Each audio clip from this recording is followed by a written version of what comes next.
the scene, underground or in between. There's a mean green team of heroes like you've never seen. And when the villains and turtles fight, it's gonna be one shell of a sight. You know the turtles got your back to the sewer. Teenage Mutant Ninja Turtles, back to the sewer. Teenage Mutant Ninja Turtles. Leonardo, Donatello, Raphael, Michelangelo. I love being a turtle. There's a mean green team of heroes like you've never seen. And doing everything they can to stop evil Shredder's plan. Oh yeah, the turtles are back to the sewer. Teenage Mutant Ninja Turtles, back to the sewer. Teenage Mutant Ninja Turtles. There's a mean green team of heroes like you've never seen. And when the villains and turtles fight, it's gonna be one shell of a sight. You know the turtles got your back to the sewer. Teenage Mutant Ninja Turtles, back to the sewer. Teenage Mutant Ninja Turtles. Leonardo, Donatello, Raphael, Michelangelo. I love being a turtle. There's a mean green team of heroes like you've never seen. And doing everything they can to stop evil Shredder's plan. Oh yeah, the turtles are back to the sewer. Teenage Mutant Ninja Turtles, back to the sewer. Teenage Mutant Ninja Turtles. There's a mean green team of heroes like you've never seen. And when the villains and turtles fight, it's gonna be one shell of a sight. You know the turtles got your back to the sewer. Teenage Mutant Ninja Turtles, back to the sewer. Teenage Mutant Ninja Turtles. Leonardo, Donatello, Raphael, Michelangelo. I love being a turtle. There's a mean green team of heroes like you've never seen. And doing everything they can to stop evil Shredder's plan. Oh yeah, the turtles are back to the sewer. Teenage Mutant Ninja Turtles, back to the sewer. Teenage Mutant Ninja Turtles. There's a mean green team of heroes like you've never seen. And when the villains and turtles fight, it's gonna be one shell of a sight. You know the turtles got your back to the sewer. Teenage Mutant Ninja Turtles, back to the sewer. Teenage Mutant Ninja Turtles. Leonardo, Donatello, Raphael, Michelangelo. I love being a turtle. There's a mean green team of heroes like you've never seen. And doing everything they can to stop evil Shredder's plan. Oh yeah, the turtles are back to the sewer. Teenage Mutant Ninja Turtles, back to the sewer. Teenage Mutant Ninja Turtles. Teenage Mutant Ninja Turtles. Teenage Mutant Ninja Turtles, back to the sewer.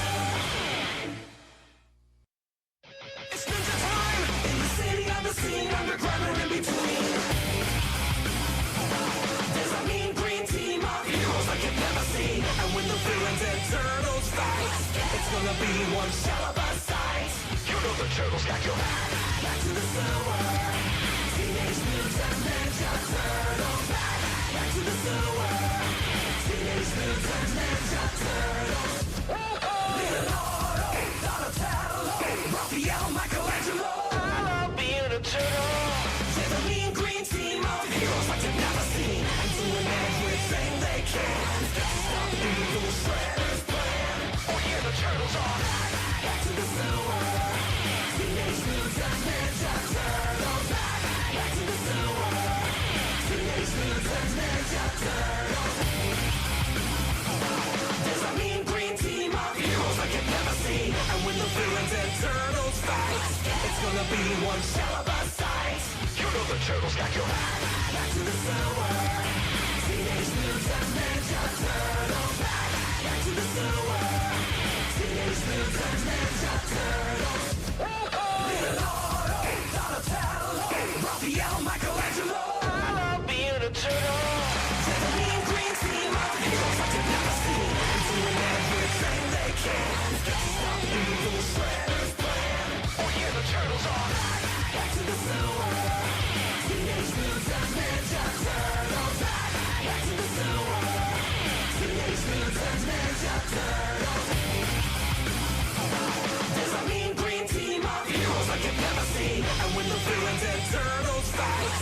gonna be one shell of a sight. You know the turtles got your back to the sewer. Teenage Mutant Ninja Turtles. Back to the sewer. Teenage Mutant Ninja Turtles.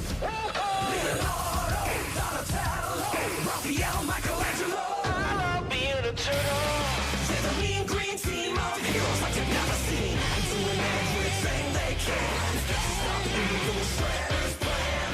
Oh yeah, the turtles are back to the sewer.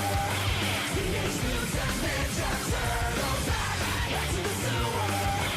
Teenage Mutant Ninja Turtles. There's a mean green team of heroes like you've never seen, and when the villains and turtles fight, it's gonna be one shell of a sight. You know the turtles got your back to the sewer. Teenage Mutant Ninja Turtles. Back to the sewer. Teenage Mutant Ninja Turtles. Leonardo, Donatello, Raphael, Michelangelo. I love being a turtle. There's a mean green team of heroes like you've never seen, and doing everything they can. Stop evil Shredder's plan. Oh yeah, the turtles are back to the sewer. Teenage Mutant Ninja Turtles. Back to the sewer. Teenage Mutant Ninja Turtles. Teenage Mutant Ninja Turtles. Teenage Mutant Ninja Turtles. Back to the sewer. Sick! Hey everybody, it's me. It's time for more of this. Before I get too far into it, as Otaku has figured out, I have attempted to add an option for you to use your channel points to perform a couple of different sound bites. Right now we only have things that would have to do with me when I tell jokes, which are of course applause, laughter, and booing. I don't know if they're working. I think they should be. But when somebody redeems one, please let me know, and because I have the volume set a little quiet right now, just so it doesn't drown me out. But also, I can't hear them, so we'll see if anything is working. But anyway, good morning, everyone. It's time for another episode of Final Fantasy Heavensward Reread. We're nearing the end of MSQ. That's right. Applause for that. Did anybody hear that? And if so, how was the volume like on it? Heard it? Okay, good. Volume? What are we thinking? More? Less? A little overpowering. Really? Huh. That's actually kind of shocking because it's at 15% volume right now. So let's try... I can't turn it down 20%. I can only turn it down... Here, let's try this, see if that does anything. I'll replay that alert.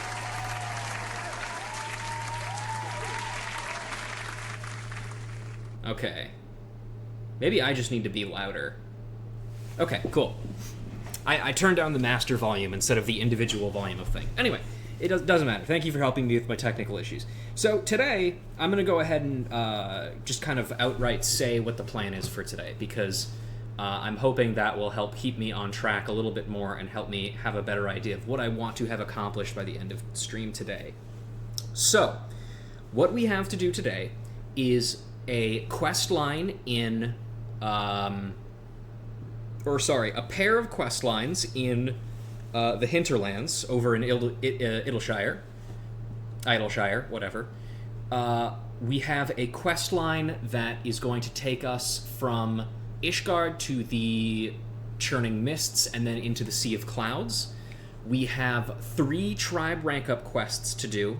The reason why we can do all 3 of them is because the Moogle rank-up actually does not refresh your tribe quest allowance for the day. We're at that level, which means there's no point in doing it staggered from the others. I'm really happy with how I've managed to time these out. It's working very well for me. And then we have the custom deliveries turn-ins to do. And I believe if we have time, we're going to try and squeeze in the level 60 Scholar quest. And then I can hopefully debut the Rouge Gland that we will be sticking with on Healer for the remainder of Heavensward. I'm still working on getting the other glams together for the other classes. Hopefully I will have them ready by individual videos. But unfortunately, the nature of the items that I need is I've gotten all of the items that can be crafted, and now I need like 2,320 or so poetics in order to get all of the rest of the items that I need, which is bad. But yeah, regardless, that's what we're planning on doing today. I have also, just on a personal note, I have recreated the channel in my personal Discord called Stream Topics, in which I note down various things that I can talk about during dead air sections of the stream, so it's not too terribly boring. And thankfully, as some of you may know, I just got back from a trip to Chicago, which means I have plenty of things to talk about. So we'll figure that out in a minute. But for now, let's go ahead and I should also actually probably turn the 14 audio on so it's not completely without any form of background noise. All right.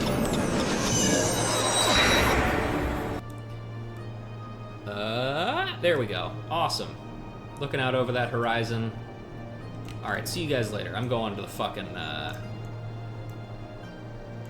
We gotta hit up the Fortant Manor, because that is where our first quest is.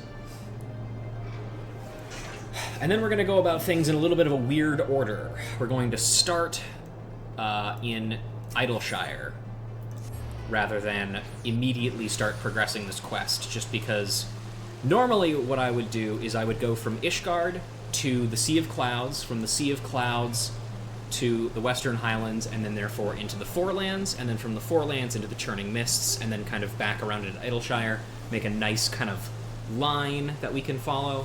But unfortunately, this quest fucks with that, because it makes you go to the Churning Mists first, and then to the Sea of Clouds, so we're going to start from the other end instead.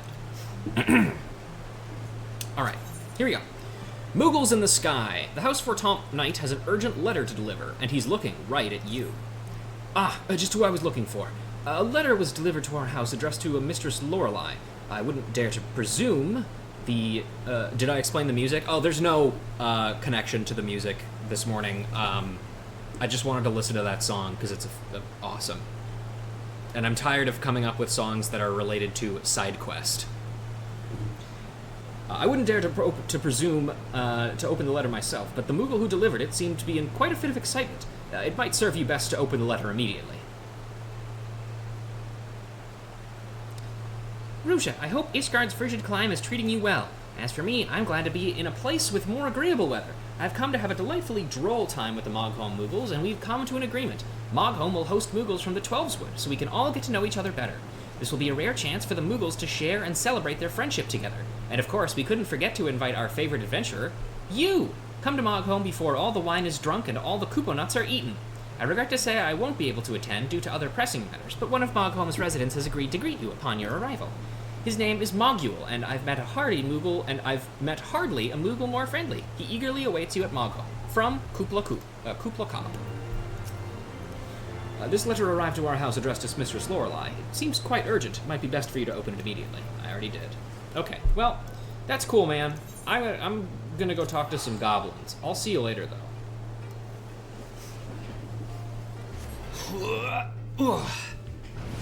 Alright, let's continue with our two racist... Actually, you know what? Before we talk with the racists, let's do our Zloey turn-ins. As usual, I have collected a number of items. And I swear to God, I definitely did not just remember that I had to do this today and collected these in a frantic... in just like a frenzy. I definitely had them prepared ahead of time. I promise. Hello, Zloey. Chloe's on the verge of making the biggest deal of her life. I will succeed. I must, for the children. Let's turn in this Red Sky Corral. A blood-red species of coral found growing on the undersides of Icelands in the Sea of Cludes. Another key ingredient of dusk and drought, red coral is said to be in short supply around Lenosha of late. Fortunately for us, there's plenty to be found high in the skies. Now let's take a closer look. And that's the normal delivery line. And then we're gonna back out and change to minor. Duskfall moss. Infusions made with this hardy brown-black foliage are believed to restore vigor. There you are. This moss is an indispensable ingredient in the brewing of dusk and drought, which, as we all know, is itself indispensable in... Actually, I'm not quite sure. What I am sure is that the Maelstrom supplier is willing to pay a premium for it. Now, that's the same line. I don't know why I keep falling for that. And then we'll switch to, I don't know, Alchemist or something. We have Maelstrom materials, a practical item, handy in times of war or peace. Weaponry, alchemical potions, rations. The Admiral needs all the supplies she can get, and this should serve quite nicely. Yep. Yep. I hope this actually fills it up. I don't know if it will. Zloe is ever so grateful to you, Ruja. Thanks to you, the Maelstrom will have enough material to wage 1,000 wars! I could just hear the sounds of cannons a-firing and hulls a-cracking. Did I mention that I wanted to be a pirate when I was small? No, but that first part about the waging 1,000 wars thing doesn't seem very good. That actually seems bad to me, because I think war is bad, generally. Anyway.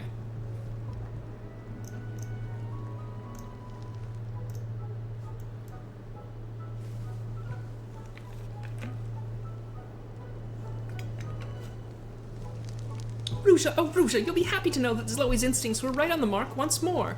My contract in Limsa tells me that the material you've collected for the Maelstrom was, and I quote, a bloody godsend. Those were the Admiral's own words. Can you believe it? Zloe still can't believe it. Every piece has been sold off and at prices that have our coffers overflowing like never before. Now I can finally provide the children with the life they deserve. 1 square meal a day to accompany their usual porridge. Blankets and bedding free of mold and moth holes. Shoes with actual soles. And finally, Zloe can treat herself to a fresh bowl of pineapple pudding every other day. Not every day? What are you gonna eat the other day? Why, nothing, of course. But don't worry, I just close my eyes, savor the smells wafting in Ad Kirag's kitchen, and chop my teeth together. If I try really hard, I can almost convince myself that I'm dining on a full-course meal. Damn.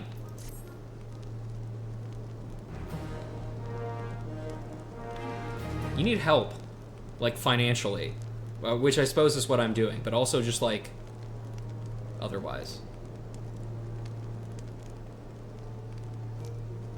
All right. Hello, Darkness. How you doing? Welcome in. To think Zloe would live to see the day when Menfina's arms was finally free of debt. Not that I thought I'd actually die, of course. At least not for a while. I mean, we're all gonna die one day, right? That's right, except me. I'll live forever in your hearts. Oh dear, that conversation took a depressing turn. What I mean to say is thank you oh so much for all you've done. Thanks to you, Ruja, business is thriving and Zloe can finally keep Menfina's arms running on her own. Well, there's a little baby. Oh, this is the girl whose parents are dead and missing. Oh, Takebi, what brings you out here? Is something the matter? Oh no, did Zloe forget your supper again? No, Miss Zloe, it's my friend. I told her my name day was coming, and she started crying. She said she doesn't know when her name day is. Then I started crying, too. When I first came to Menfina's arms, I cried in my bed every night. I tried to smile in front of you, Miss Zloe, but deep down, I knew that Mummy and Daddy were never coming back. But Miss Zloe was so nice to me, and Chloe would always cheer me up with stories about dragons, and before I knew it, I wasn't crying anymore. And so I want to do for her what Chloe and Miss Zloe did for me. But what can I do, Miss Zloe? If only I could give her my name day, I would. But You can actually do that. Yes, if only. Wait, Takebi, you're a genius, don't you see? We'll just declare your name day the day of all your friends who don't have a name day of their own. We can all celebrate together, and none of you will have to feel alone. That's such a great idea. I wish I'd thought of it. Or wait, did I? Oh, Miss Loey, can we really? It would make her so, so happy. Yeah. Of course we can, but we're going to need presents. And not just any presents, presents so delightful that these poor boys and girls will be able to forget, if only for a day, all the pain and suffering they've endured in their... I'm sorry. I seem to have something in my eye. Fucking pull it together, loser. Get yourself together. Yeah, exactly. Standing around here sniffling isn't going to get anything done. Well now, Ruja, I think you know what we have to do. Are you ready to get collecting? I guess so.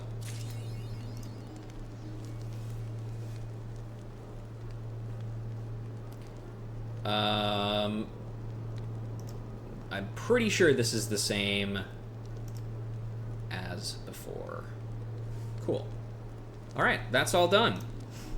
And I will definitely have all of those other items ready to go just like I did last time. Huzzah. Okay. Next up.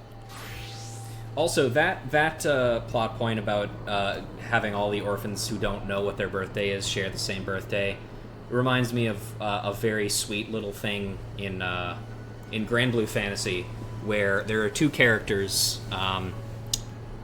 Feower and Tien, who are brother and sister, who are also orphans.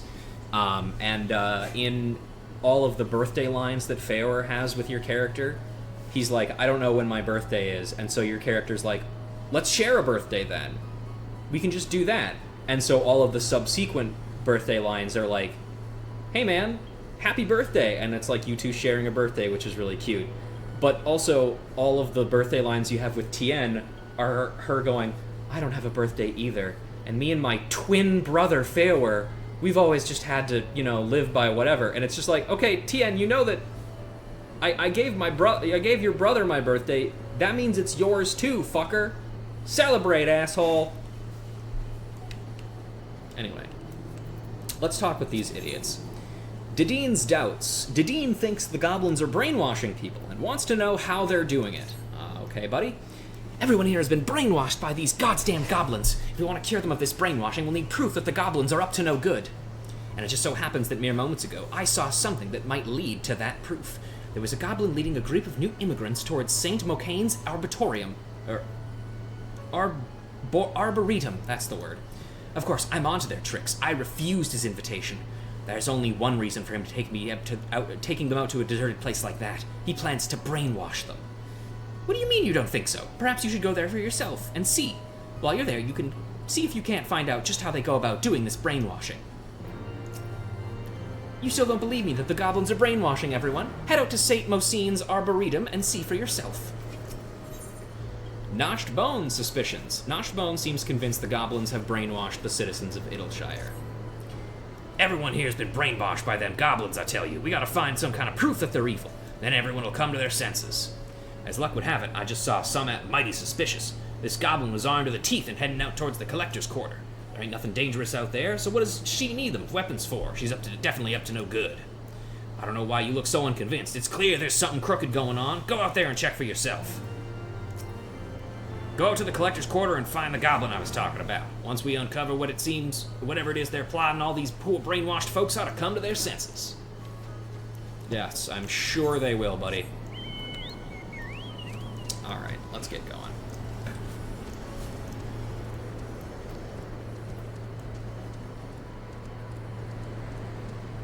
Oh wait, oops, there we go.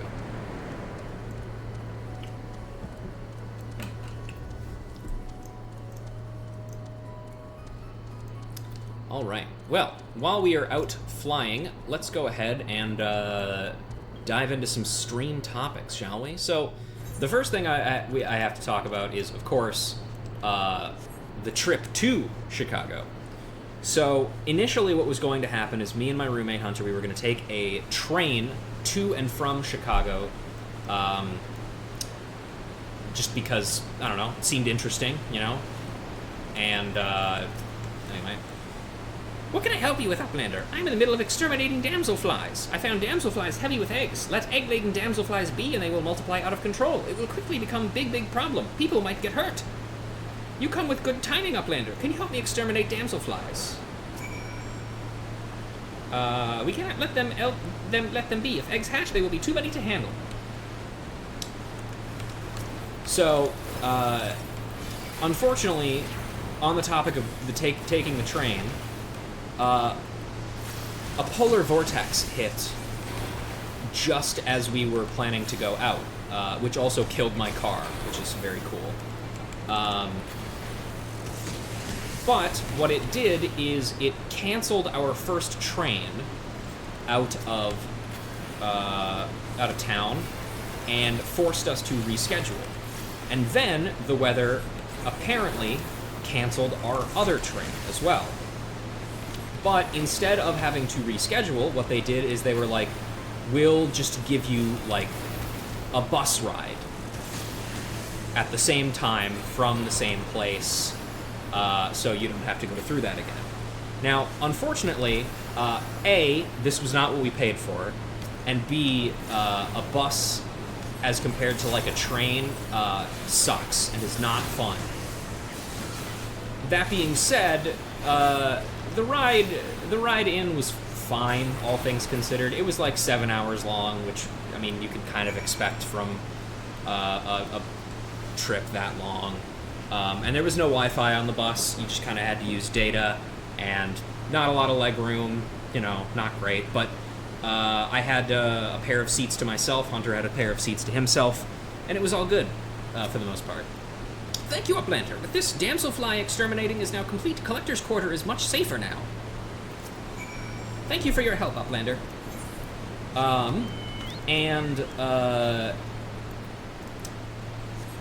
We also, while we were getting onto the bus, or we were in the waiting room for the bus, the people, the attendants walked up to the entrance and said, "Hey, everybody, we're starting to board the bus for Chicago. However, if you are taking the bus to Milwaukee, don't get on the Chicago bus because it's not stopping. It's just going to keep going to Chicago. I repeat, don't get on this bus if you're going to Milwaukee. We will be asking you where you are going when we check your ticket, and if you're going to Milwaukee, we're going to tell you to sit back down again." Can you perhaps guess where this story is going? But first we have to deal with Feltzmox tackling the Morbles. The salvaging goblin is at a complete loss as to how to handle the great Morbles. You look strong, Uplander. Will you help me with something? I make jingly shine by searching ruins for things to sell, but great Morbles stop me. Need to stop them breeding. Kill the seedlings, please kill 3 Morble seedlings. Seedlings normally hide, but I have Plan Strike. They love fish. We can lure them from hiding with fish. But seedlings are sneaky. We must kill all at once. First need fish. Ask Feltzmox. I see her southwise. She always fishing. We need fish to catch great Morble seedlings. Go southwise. Ask Feltzmox for fish. She likes fish. Yeah. So, here we are at our one and only rest stop that we get for this entire journey. I want to say, let's see, we left at like noon. I want to say it's maybe like 5:30ish right now. So we've been on this bus for like 5 hours. There's still like an hour or so, hour 30 minutes left. People are getting off, you know, going to the gas station, picking up food, snacks, drinks, whatever. And I get back onto the bus, and I hear 2 people sitting at the front of the bus go, "Hey, when are we stopping in Milwaukee? Because we're going to Milwaukee. Is this not the bus that goes there?" And no, guys, it wasn't. You were told like 7 bajillion times that it's not. Every single possible way this could have been averted was in front of you, and you just fucking barreled right through them without paying attention. It's truly, genuinely insane how that happens. Like, I don't get it. How do you do that? Alright, let's talk to these people. I am teaching our new city friends all about Idleshire. Would you like to hear my teachings too, Uplander? You say you're interested to know what's happening here. This goblin is simply giving us a guided tour of Idleshire and the hinterlands. He has already pointed out to us what is safe and what is not. Of course, since we're all adventurers, I'm sure we'll gravitate towards the more dangerous areas. A thirst for danger is in our blood. But just in case, this goblin is doing a marvelous job of explaining every detail of the area. I think we all appreciate it. I know I do. This goblin is doing a marvelous job of explaining in great detail which parts of the hinterlands are safe and which are not. We all really appreciate the effort he's gone to for us. You seem like you want to know what's going on here. You want to know what this goblin is telling us, don't you? Well, just now he was showing us all the best places in the area to make some good gil. I really appreciate the lengths he's gone to. I'll have to pay him back somehow as soon as I can. This goblin has really gone out of his way to show us all the best places to make some gil around here. Hopefully I can find a good way to pay him back for this. You want to know what we're doing here? This kind goblin is just showing us the ins and outs of the surroundings of the settlement. It seems like there's plenty to do and to see around here. I really appreciate him showing us the highlights. This kind goblin is doing a wonderful job of explaining what there is to do and see around here. Brainwashing? I have no idea how to clean brain. I'm just teaching our new city friends about Idleshire. Dangerous things, yummy things. I am showing them all interesting things near Idleshire. We love sharing information and knowledge at Idleshire. I am just teaching our new city friends about Idleshire. Dangerous things, yummy things, interesting things, exciting things. Everything you need to know for a happy life in Idleshire. Cool. So there's no problems. Good job, Nadine.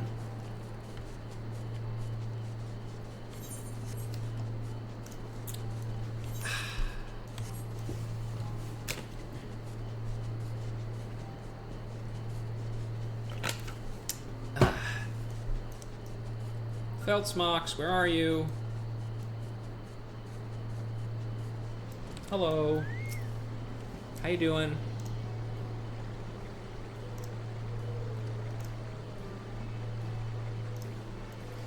Still no fish. Feltsmox only want to catch fish. So juicy sweet. Hi. Give me your fish. You need fish to Morble bait? Morble eat anything. Not need... Oh, shit. Not need fish, can just use normal fishing bait. Feltsmox go with you now. Try now. Come with Feltsmox to St. Mosain's Arboretum. That didn't need to be a cutscene, by the way. You could have just had that be like a talky moment. Just so you know, game.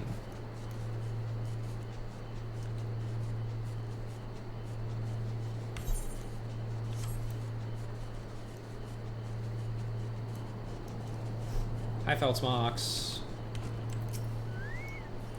Feltsmox never tried catch Morble before. Start with throw fishing bait in water. Oh, God.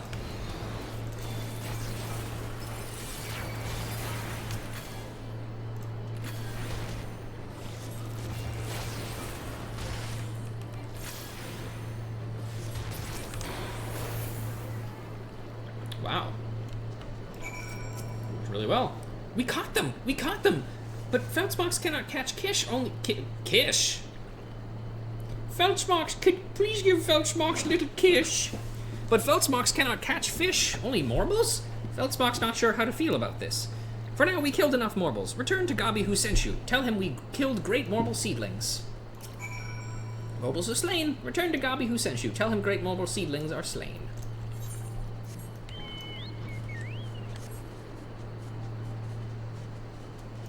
Hey, I did it.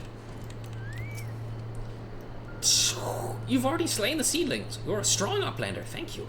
Feltsmox truly loves fishing. I must find her and thank her. Perhaps she can teach me to catch fish. Well, I mean, you know what? You'll figure it out. It'll be fine. All right, back into the Shire we go.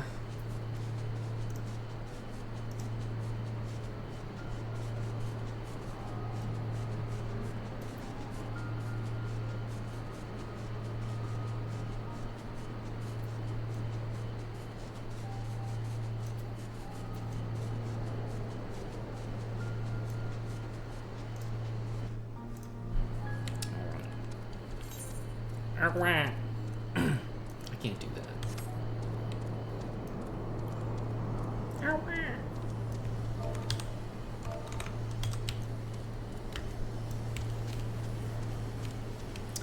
Okay, hello, dipshits. Guess what? Nothing bad was happening.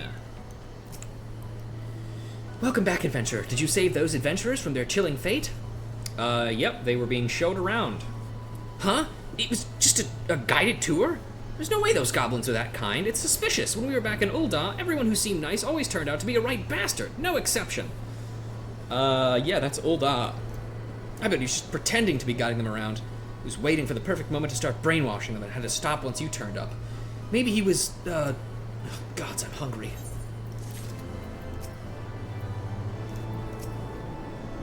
Well, that didn't take long, did it? Did you find out what they're up to? She was probably a murderer or something, judging by them weapons she was carrying. Nope, she was out to kill some bugs. What? Ridden the area of dangerous monsters? Makes her sound more like a hero than a murderer. In fact, it makes her sound like a little too good. It's clearly a cover for something much more horrible. Maybe we weren't able to get to the bottom of their schemes this time, but mark my words, I'll catch them out. Maybe after I've had a bite to eat. I don't care about any of these items, so I don't know, I'll take the healing necklace, I guess. Lean and hungry gentlemen. Notchbone and Dedeen seem to be on the brink of starvation. I just can't work out how we're gonna cure these people of this horrible goblin brainwashing, but I'm so hungry I can barely think. Maybe if I have a good meal, I'd be able to work it out. I'm starving too. Do you think we should eat that jerked water buffalo we got from the goblin at the bonfire? Ah, don't be a fool, Dedeen. Fool from a goblin might be poisoned. Don't look so skeptical. Why would the goblins go giving refugees like us perfectly good meat, Now those crawlers outside, they have a fair bit of flesh on them. Could you kill one and bring us a nice good slice of its meat? I think we're both too weak from hunger to eat and do it ourselves.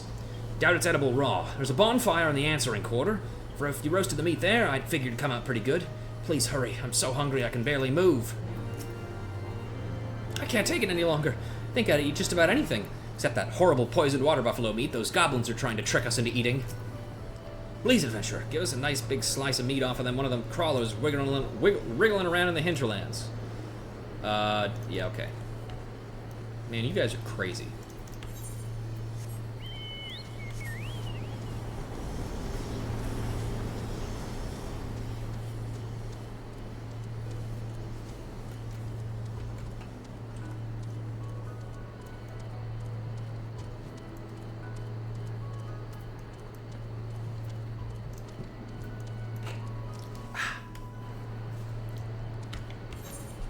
Alright, let's kill a bug. Oh look, there's one right here. Hello, bug. Die.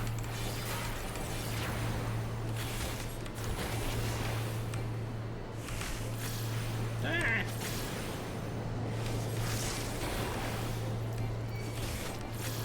Crawlers are pretty yellow, ain't they? Bright colors tend to mean poison, don't it? You know what? It's probably fine.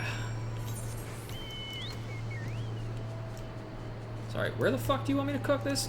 Why could there's a fire in Idleshire too? I could just cook it in air. Whatever, man.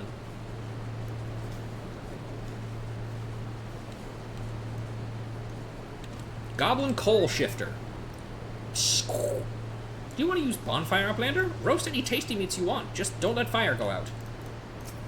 All right, here's the crawler flesh. An oily, rancid, suppurating slice of Vilecan abdomen. Even the threat of starvation could not convince you of devouring this disgusting morsel. Or, sorry, disgustful morsel.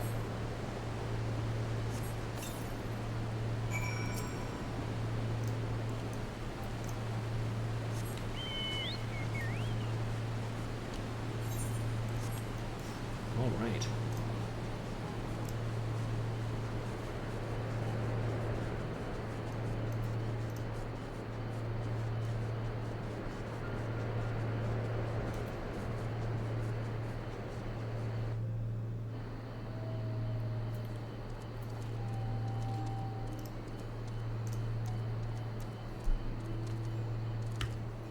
Also, big news, everybody.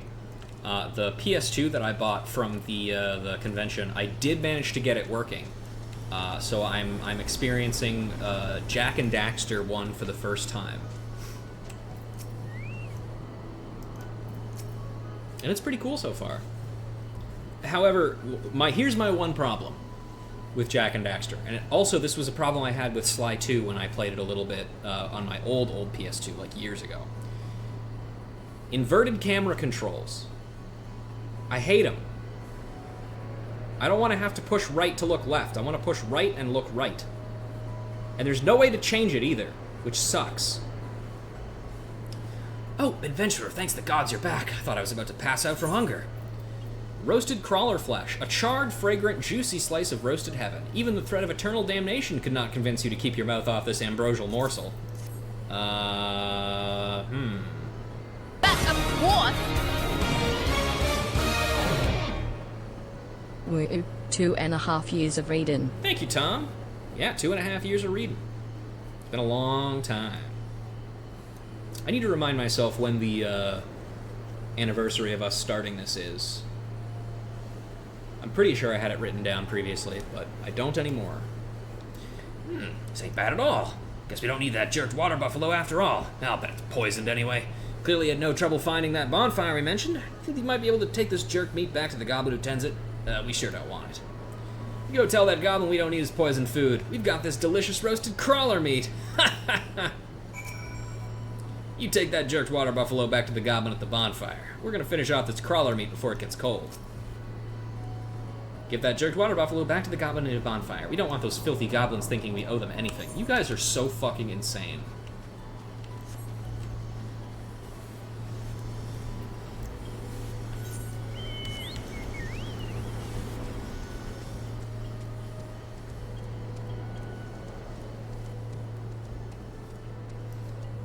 Ow.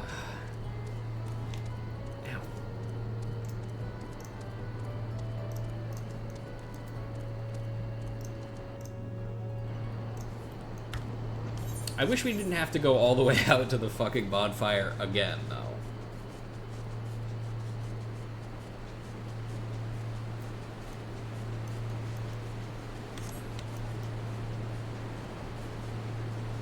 Also, there's a fate over here we can read. Might as well.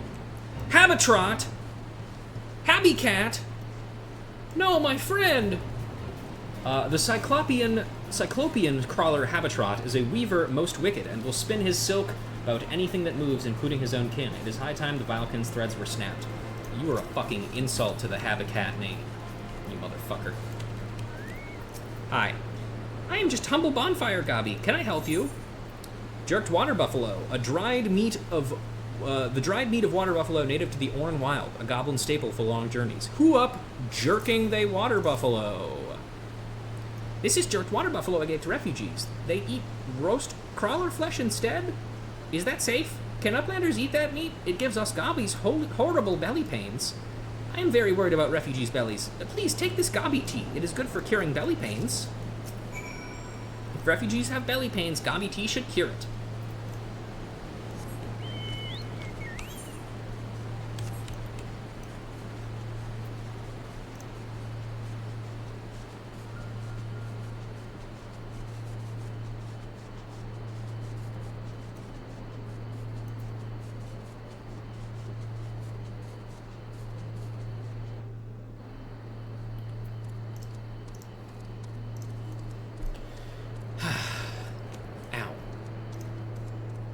Neck.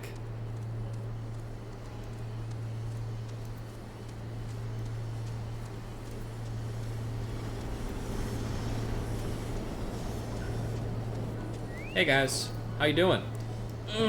My stomach. Maybe we should have just eaten that. Maybe we should have just jerked off that water buffalo. Adventurer, my guts are on fire. I feel like I'm gonna die. Are those crawlers still poisonous? Even after you roast him right through? Oh, he just stood back up. See, he's fine. Oh, I can see my dead grandma. She's calling me, asking me to go with her. I should take that medicine. Gobby tea. This light brown liquid has no odor or flavor, but the goblins swear by its stomach-settling properties. Sorry, Grandma, not today. I can't leave Notchbone behind. This tea. I think it's working. My stomach feels better already. What's this? Medicine. Thank you. Here, I'll just throw it on you. Splash. Oh, gotta make it through this. I have to protect Dean. I think that tea is working. The pain is a little better now. That tea seems to be working. I still feel pretty awful, but it's getting better by the minute. Sorry for having caused you all this trouble, Adventure. I'm truly moved by your kindness. The goblin gave it to me, actually. A goblin was worried about us? He gave you that tea? I find that mighty hard to believe. There ain't a soul in the realm who gives a damn about us. Anytime someone's pretended to care, it was just part of some trick. Just like that goddamn bastard who tricked us into debt back in old But you're the first person we've met who actually seems to care. Look, them goblins gave us much more food than that jerked water buffalo. Please, take some of it for your troubles. Still ain't convinced it's not poisoned, though. You guys are so stupid. Thanks for the free food, though. Kaiser roll, a round Ishgardian bread first made by Hellenic monastics, who, when brewing ale, would add barm and leftover malt to their daily loaves. Lava toad legs, a generous portion of battered and fried lava toad legs side with a side of snails. Pineapple Pond's cake. The Pond's cake earns its name from the fact that the total weight of the dry ingredients before pineapples equals a single Pond's. And appy juice. We've read appy juice. I'm gonna take these lava toad legs. That sounds cool. Private investigations. Notchbone is convinced that he saw a goblin about to get up to no good. Them goblins still have me scratching my head. I can't work out what they're plotting. Giving us medicine when we're sick? Pretty suspicious, don't you think? Huh? Well, I think it's suspicious. Now, speaking of suspicious, when I was lying sick, I saw a mighty suspicious goblin. I'm sure he was up to no good. Of course, I couldn't move, so I couldn't follow him and find out what he was up to. He was heading out in the direction of the answering quarter. Dean and I is feeling better now, though, so we was thinking we'd follow him. We're not at full strength, though, yet, so we was wondering if you'd come along, too, just in case. Dean and I are going to follow that suspicious goblin I saw, and we was hoping you might lend us a hand. He was headed in the direction of the answering quarter. I'm feeling a lot better. Thanks again, Adventurer. Okay, well. Answering quarter is out there. Okay.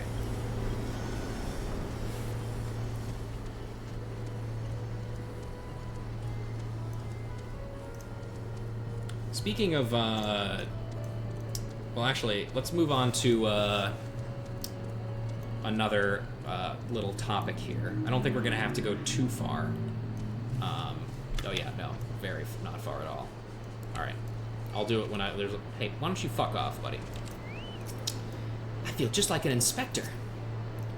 The goblin we're interested in is just behind here. I wonder what he's going to the answering quarter for. He's obviously plotting something evil.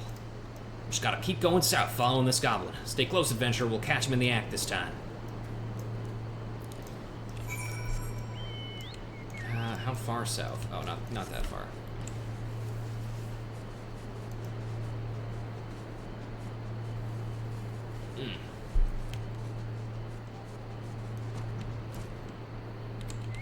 Man in pain? Oh God, it's the pain. It hurts so much. Ah, you're here. But I think we was too late. The pain. What happened? Don't look like you're bleeding. Did that goblin do this to you? Who else would it be? I had nary a clue that he might cause such pain. I knew it. So he's attacking refugees out in the hinterlands. That goblin will pay for this. Wait, no, I wasn't attacked. I shudder to think what the goblins are threatening you with to have you protecting them like this. But there ain't no point standing around here. We have to get back to Adelshire. Please, worry yourself not with me. Once the pain subsides, I fear I shall have no trouble making my own way back to Adelshire. I fear you ought to be more concerned about that man. He seems to have quite the wrong impression of the situation, which is not helped by me not explaining anything. Anyway, so after we got our train into Chicago, following up from what I was talking about before, we then had to take an Uber out to Lombard, which is where the event was happening. And one thing that I've learned is anytime you go to a big kind of touristy city like Chicago or Las Vegas or I assume LA, and you get an Uber, the people that you get are either very professional and very kind or batshit insane. The driver we got was definitely a little bit more in that second camp. I wouldn't say he was completely nuts, but he was definitely like a guy who just liked to talk about stuff, you know? And that's not a bad thing. I think it would have been far worse, I think, if Hunter wasn't there, because he was able to kind of keep up conversation, and I just chimed in, but I was tired, and also I'm very shy, and so I didn't always speak up, and I just kind of went, you know, grunted and nodded along with what he was saying. But I mean, he talked about some crazy shit. He asked us if we were doing any cryptocurrency. He asked if what the fuck else was he? The cryptocurrency was the main thing that stood out, but the other thing that stood out to me was that towards the end of the story, he was like, so let me tell you about the legal battle I'm in with my ex-wife who has custody of my son, and went on to describe how, like, his son was, according to him, like, basically, like, kidnapped by his wife when she moved down to Florida, and he's, like, trying to track them down and, like, have a judge, like, give custody of his son to him again. And then right when he drove up to our hotel, he was like, "Oh, I know this hotel. This is where my brother goes when he wants to get a little night action." You know what I'm saying? And he's a married man. You know what I mean? You guys have a nice day. And then we got our stuff, and we just walked inside, and we looked at each other, and we were like, "Holy shit, dude! What a day!" Needless to say, as far as I know, neither of us got any night action while we were at that hotel. Hey, Hunter was the one who ordered the thing, not me. So he decides what the rating is. We have to save the people of Idleshire. We can't let anyone else end up like us. We've had a change of plans. First, I wanted nothing more than to leave this place and build a new home, but after seeing what the goblins had done to that man, I just can't turn my back on the people here.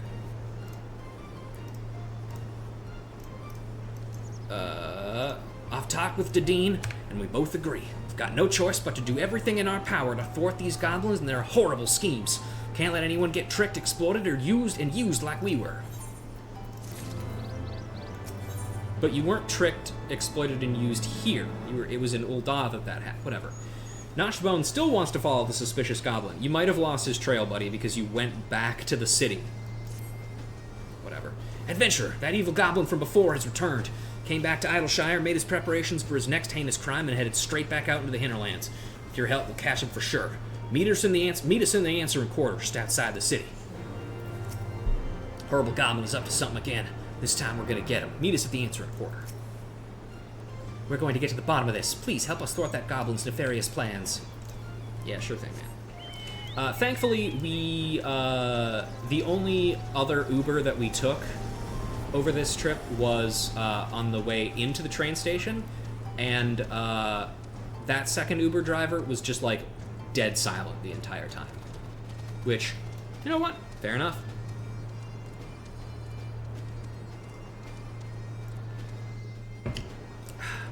And every other time, thankfully, the way that the venue was set up was really cool. The hotel we were staying at and the hotel that the event was happening at was essentially, like, across the highway. And so there was just a shuttle going from our hotel to the other hotels that were kind of in the same area, ending at the hotel in question, which means we never had to Uber at all for that. And the only thing we were really constricted by were the start times of the shuttle, the end times of the shuttle, and the time that the shuttle started up and ended late into the evening. Because this was a 24-hour venue, which means you can stay there all day if you want to, but the shuttles start going at like 8 or 9 p.m. We'll get him this time. Thank you for coming. The goblin's heading south down this road. Stick close behind him, but not too close. Can't have him known we're following him.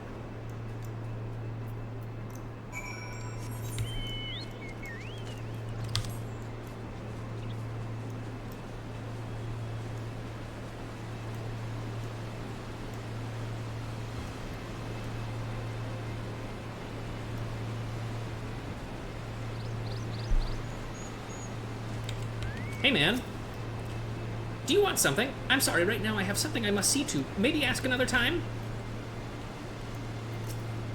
Shh, just up this road. It's the goblin I saw before. Sure he's up to no good. I even saw him packing a rope back at Idleshire. That could fucking mean anything, dude. Come on. Must be planning to kidnap someone. We should stick close, he's moving again. I also didn't get to talk to Dedeen because I accidentally clicked on Notchbone. I'm sorry, everybody. This is no longer the perfect run of reading every single text box. I'm so sorry. I've failed you. Hi, it's me again. He should be near this place. Where has he gone? Time to start over. Yep, you're right.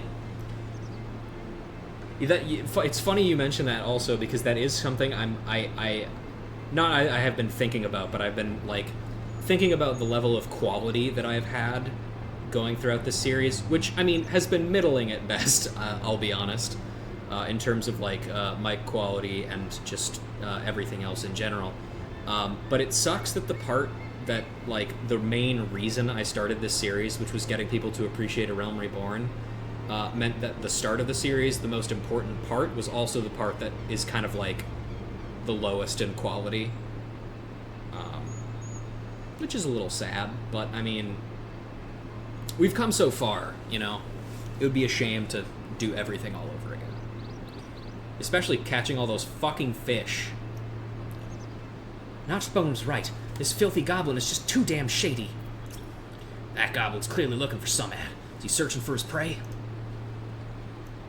There ain't no one else around. They asked me this would be the perfect place to do some crime. If you say so. One thing I have been considering doing at some point, this would be a pretty big undertaking because it would require me watching my own videos.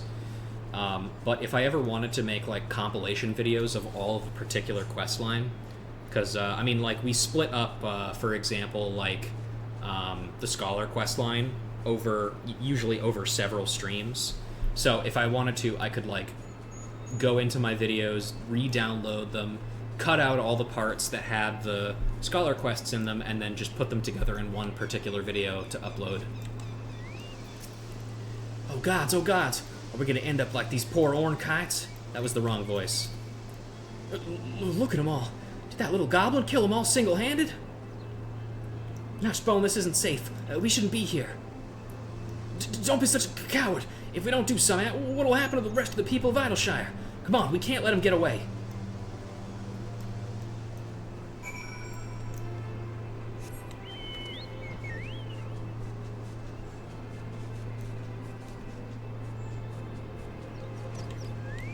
Eldred.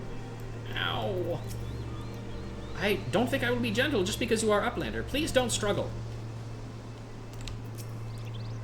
What's he doing, talking to someone in a dark, secluded place like this? It's still the wrong voice. It's really creepy, but I can't abandon Notchbone. That might be one of the brigands that we were dealing with before. Ow, please, please, no more. Of course it is painful. What do you expect? Don't worry, it will all be over soon. Or maybe he's just dressing a wound. We finally caught you in the act. Step away from him, you criminal. What do you think you're playing at, attacking this man? I like that he doesn't even react. What? He asked me to. I give secret ancient goblin massage. Very good for tired body. Painful at first, but feels much, much better after. Massage? Do you really expect me to believe that? Oh, thank you once more, sir. Your work is truly very painful and somewhat embarrassing, but I'm feeling better already. But what about the dead monsters? And that rope you were carrying? Dead monsters? Ah, I slew those beasts by way of payment. This wonderful masseuse told me he'd accept no gill for his work, so in exchange I slew those Ornkites for the dear man to feast upon. Rope is for tying Ornkites into brace. Much easier to carry that way. I am terrible hunter, so Edred's gift is big help to me. There was a time when I led a band of vicious cutthroat bandits, but one day I sustained a severe injury and find myself in no position to continue down that road. So I turned over a new leaf and left the life of crime behind me. Thanks to this goblin's kind work, I've recovered tremendously. We're citizens together in the same city. Goes without saying that we want to work together to make each other's lives better. Wait, you're really... This goblin ain't... So I was wrong? I'm sorry I was so distrusted. Please accept us as citizens of your city. What happened? I'm confused. But of course you are all very welcome. All city friends are welcome. Idleshire is free city for free people. Everyone is welcome. Thank you so much. I hope one day we can work together to make each other's lives better. We can start now. I will give you traditional goblin massage. It is quite painful and maybe embarrassing at first, but you will feel much better after. Wait, I'd rather not. I can't. No, wait. No!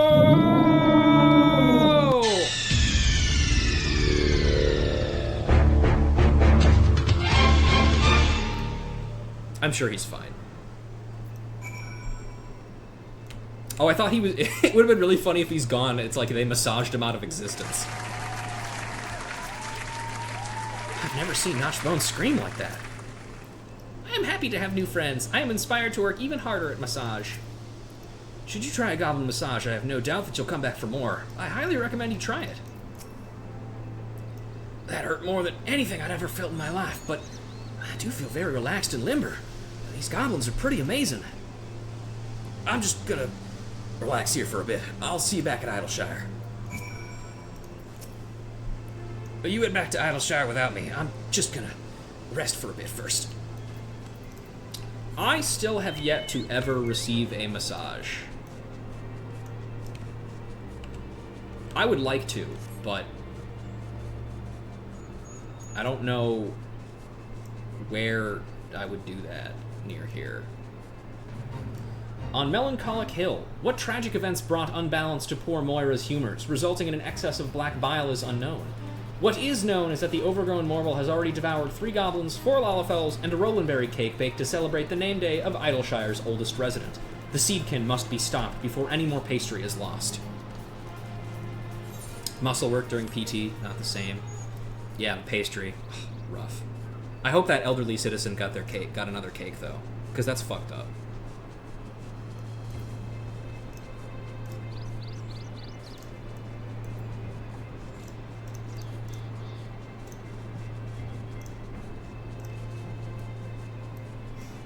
I'd also take a spa day.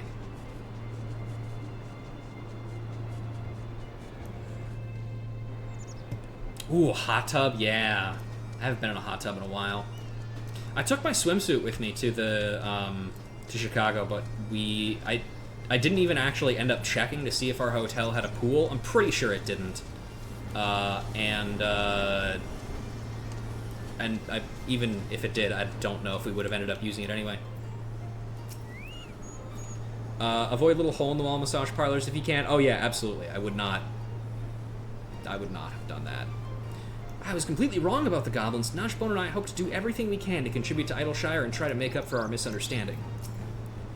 I've been living in the past, and my judgment was clouded by it. Thank you for sticking with me and helping me see the truth. All right, Dean, let's get out there and give something back to Idleshire. You got it, Notchbone. City friends. Notchbone wants to become an official citizen of Idleshire. Adventure, there was one last thing I was hoping you might be able to lend me a hand with. After that goblin massage, I decided I wanted to be a citizen of Idleshire, and I want it to be all official. You seem like you're on pretty good terms with the goblins' leaders. Do you think you could talk to Slowfix for me? I still don't feel ready to talk to him face to face myself. Seeing as how you're on good terms with the goblin leaders, do you think you might have a word with Slowfix for me about becoming an official citizen of Idleshire? Massage Envy is the one your mom likes. She used to be a massage therapist, so I say that's a good metric. Oh yeah, absolutely, that's a pretty good one. I don't think I've ever been this excited in my life. Yeah, like I said, there might be maybe there's a place in Mankato, I don't know. Well, I mean, no matter what, it's not gonna matter because I don't have access to my car for an unknown period of time. And then Lord knows how much that car repair is gonna cost, and then how much the massage would cost in theory. 2 new city friends? Of course they are all welcome. They are very, very welcome. Slowfix will make citizenship papers with great fastness. What are new citizens' names? Notchbone and Dean.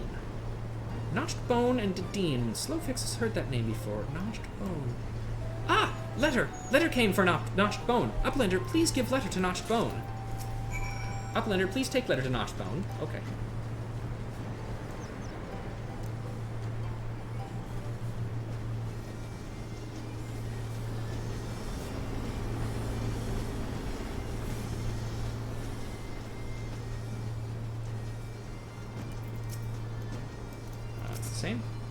Hey, Adventurer, how things go with Slowfix? He said he'd get your papers out, but he also gave me a letter for you, I guess? It would be in your best interest to deliver it to the addressee. Huh? A letter addressed to me? That can't be right. Who could it be from? I know where you live now. I'm coming for my money, and I expect to get it back every last gill. You won't be worming your way out of it this time. It's the moneylender! How did he find you here? It ain't you he's chasing, Dean, it's me. I'll run away. You can stay here and live happily with the goblins. What in the hell's are you saying? We agreed we'd make a new start here together. I'm sorry, but I don't want to cause trouble for everyone else here at Idleshire. Adventurer, could you check the entrance to the city and make sure that the moneylender isn't waiting for me? I'd hate for him to catch me sneaking out and start a fight. Please, check the entrance to the city and make sure that moneylender isn't waiting for me. Just consider it one last favor for me. Oh wait, Dean, what do you have to say? Gnashbone can't leave. We agreed we'd stay here in Idleshire together.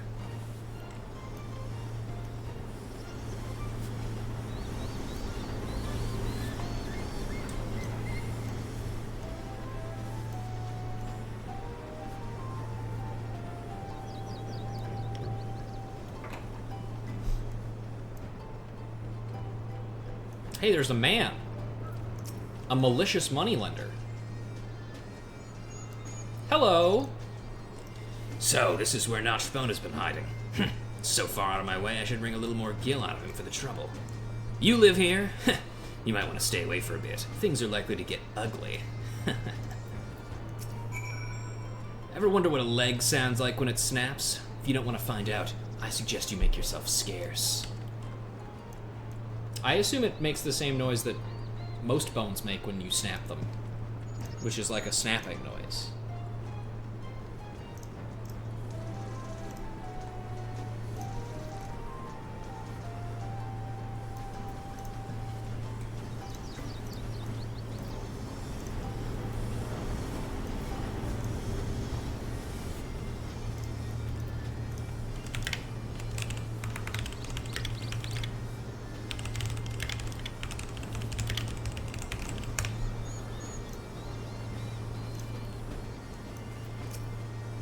Same. He's already here? All right then. I'll try and sneak out through the answering quarter. Wait, let us help Gnashbone. We'll do something. Just wait here. We'll speak with the people of Idleshire. If we work together, we can chase that filthy moneylender out of town. Come on, let's go. If it weren't for me, none of this would have been necessary. Come on, adventurer. If we all work together, we'll have no trouble chasing that guy out of Idleshire.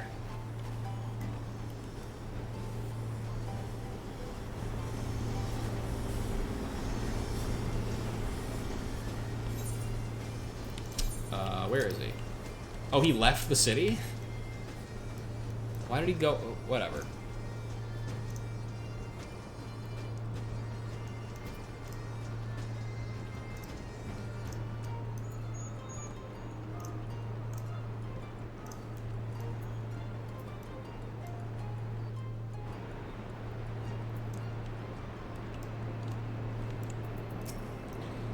I asked everyone we know, and they were happy to help. Now let's chase this horrible moneylender out of here.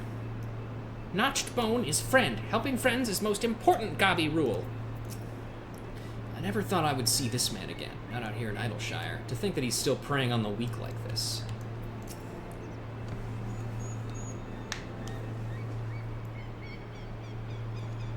Well, if it isn't Notched Bone's partner, so he is here after all. Well, he won't show his face himself. I'll have to get my money back from you instead. He paid you back everything he borrowed long ago. It's only your ridiculous, unfair interest that's left. And besides, he's not here anyway. Isn't that right, Eddie? Everyone? Notched Bone is here. He lives in Idleshire now. You're a wise leader, Goblin. You clearly know what could happen to your little settlement if you tried to hide from Notched Bone from me. Well, where is he? You do not understand. He is one of us now. Most important rule of Idleshire is to respect friends. Notched Bone is friend, and we will protect him. Huh? Do you have any idea what you're saying? Don't you know who I am? I fear perhaps you don't know who I am. My name is Edred. Perhaps you've heard of me.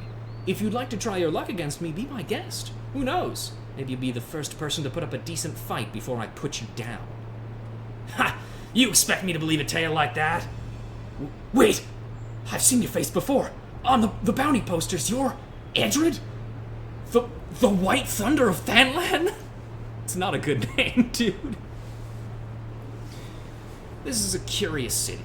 They call it a free city for free people, and there's everyone from famed mercenaries to assassins to... Well, let's just say that our little group here knows how to handle itself in a fight. Yes, yes, we are strong. We will protect Noshtbone, and you must leave. Hi, I'm the Warrior of Light, by the way. And you don't look like some ordinary adventurer either. What is this God's forsaken city? We did it. He's gone. Thank you, everyone. Thank you so much. All problems are nicely fixed, Uplander. Slowfix have one last request. Please meet Slowfix back at Idleshire.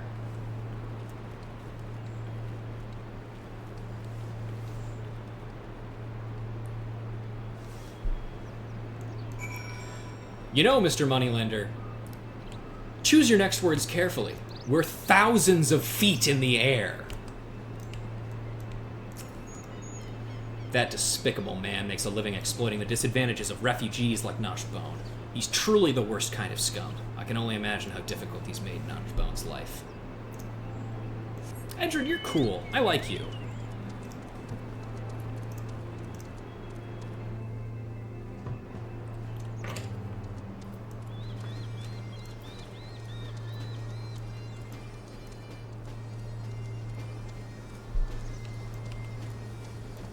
Hooah! Slow fucks.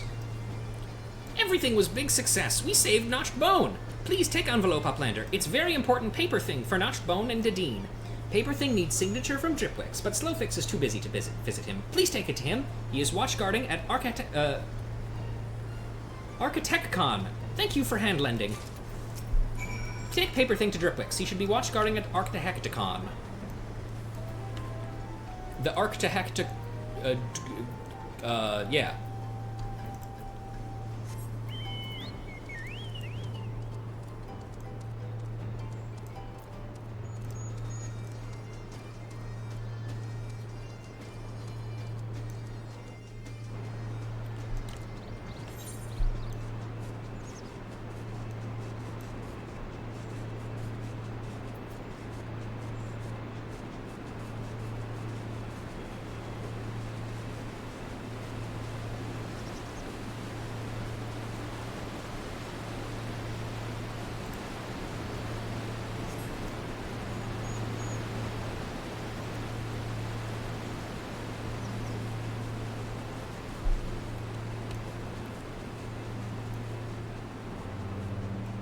Hey, Drips. What's up, buddy? Aside. Oh, kind Uplander, how can Dripwix help you? Sealed envelope. An envelope stuffed with several pieces of parchment and sealed with a giant I of Idleshire. Or maybe that's a 1 or an L, like a lowercase L. Thank you for coming so far. Envelope has important paper things inside. Now Dripwix has signed them. Everything is complete. Take envelope now to Noshtbone and Dedeen. We need to make new city friends feel welcome. Excuse me, sir. You're, making it very difficult for me to continue my job. Take envelope to Noshtbone and Dedeen. They are still at Idleshire, Dripwix thinks. Remember, kids, it costs nothing when you see enemies spawn for somebody doing a quest. It costs nothing to help you, or to help them. So do it. It's fun. It's an MMO. You're supposed to be with other people.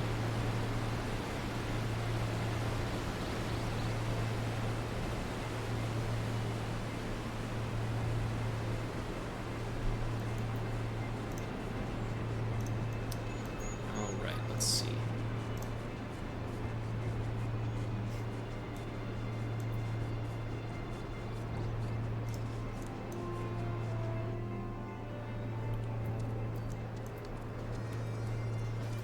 Whew. All right, and that is that. Does Slowfix have anything else to say about this, out of curiosity? No.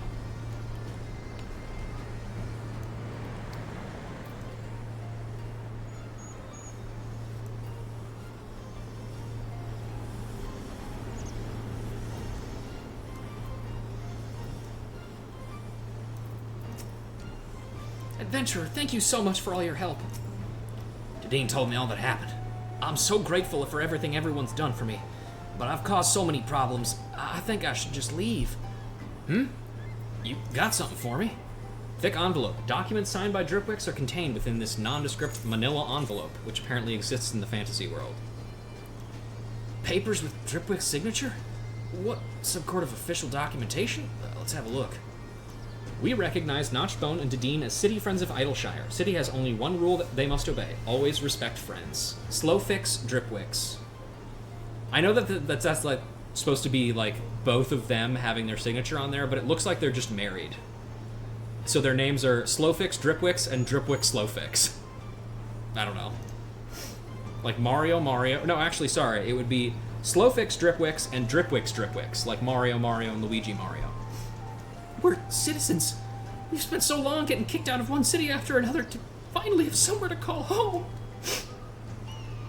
What do you think you're doing, crying, you big oaf? You should be doing something to pay them back for their kindness instead. After all this time being tricked and betrayed, wandering from town to town, after all the problems we caused these goblins, they still take us in as friends. I've never been so happy. Make sure to visit us again sometime, adventurer. Next time you see this city, we'll have made it into a grand and lively city to be proud of. Adventurer, it's good to see you again. I've been working hard as a citizen of Idleshire. To finally have a place where I feel needed, I've never been so happy in my life. It's thanks to you and Notchbone that I could become Notchbone. Thanks to you that Notchbone and I could become citizens here. We really, really appreciate what you did for us. What a nice end to that quest. Doesn't move. It's good to see you again. Yep, the classic. All right, off to the funny witch cave. Just talk to those fucking brooms.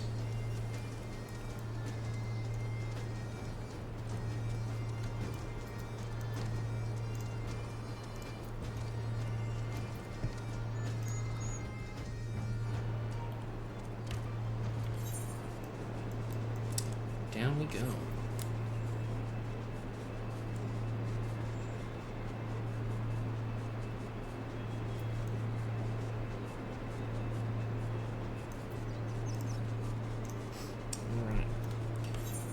Let's see, what else can I talk about? Oh yeah, so in Discord I posted pictures of all of the prints and stuff that I bought at Frosty's, but the story of how I found those Bionicle prints I feel like was worth telling.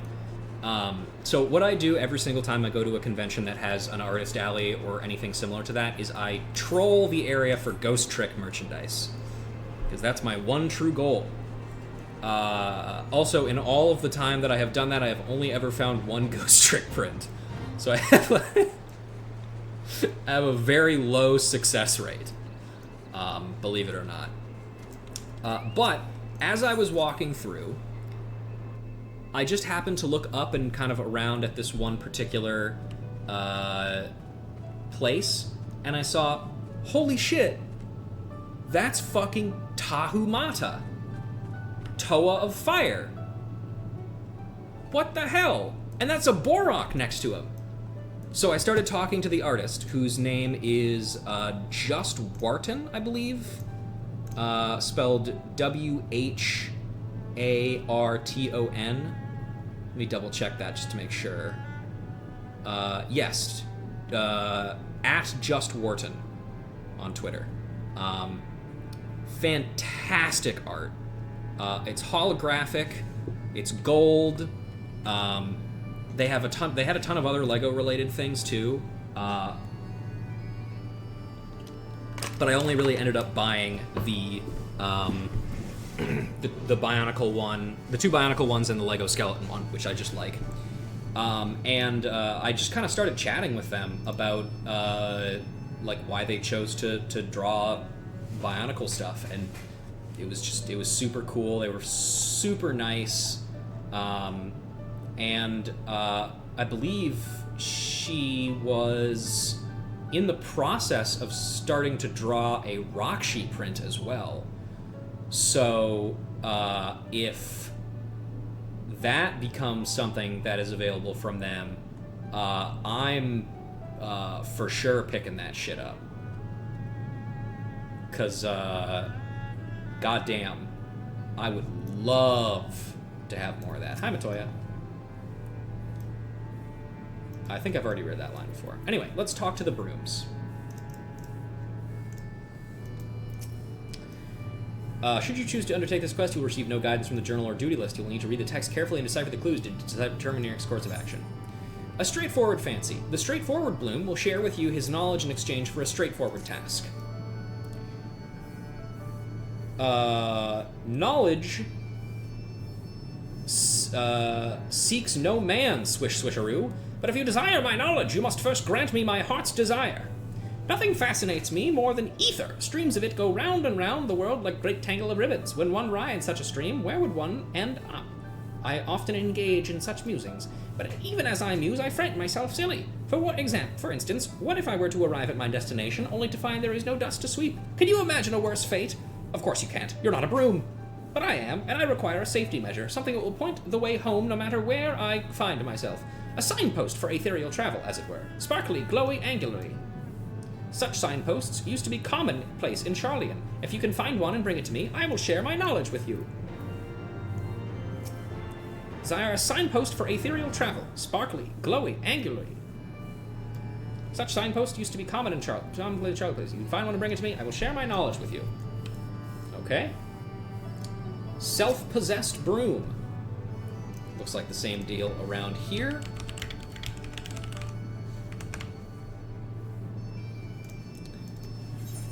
A self-possessed pastime.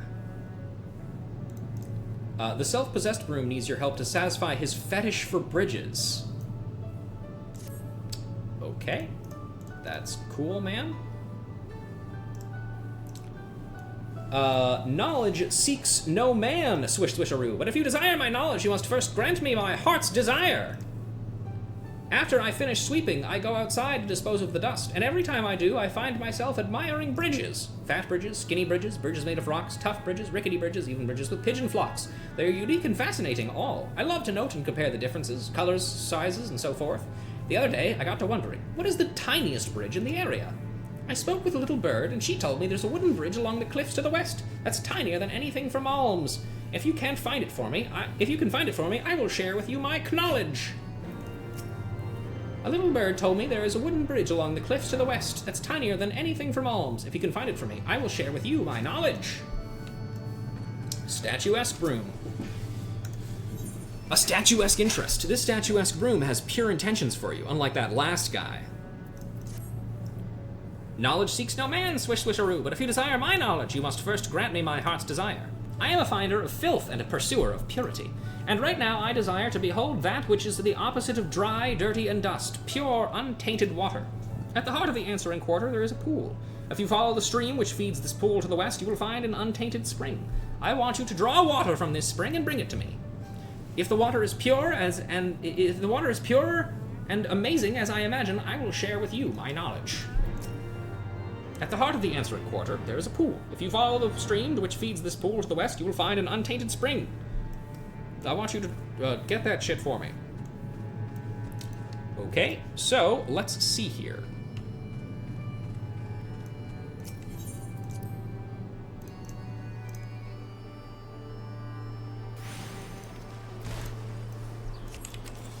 Oh, okay, they already got it. Never mind. We're good. Okay, so let's see here. We need to find something in Charlian, probably.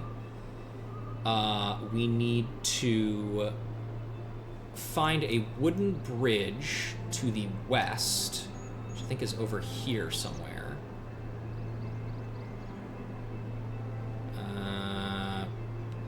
Maybe like around here-ish. And then it says there's a spring.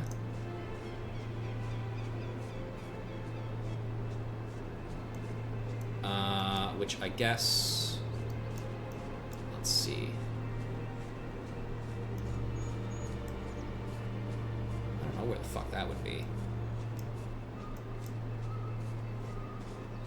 I don't know, like here maybe? Let's look around, I guess.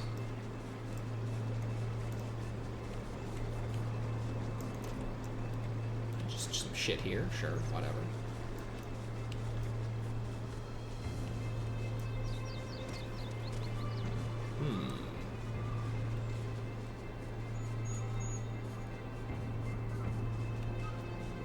Maybe up here.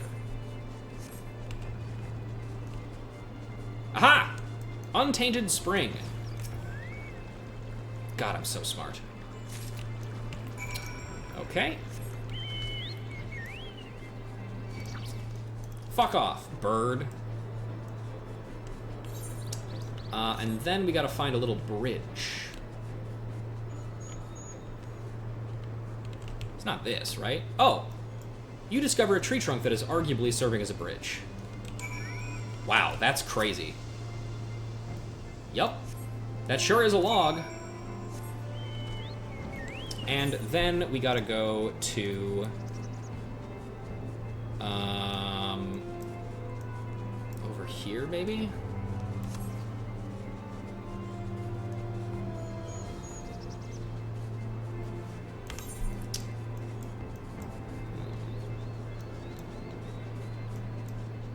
Actually, you know what? Hang on. No, I don't think it would be... It wouldn't be in the... No, I don't think it would be in the city. Let's try over here first.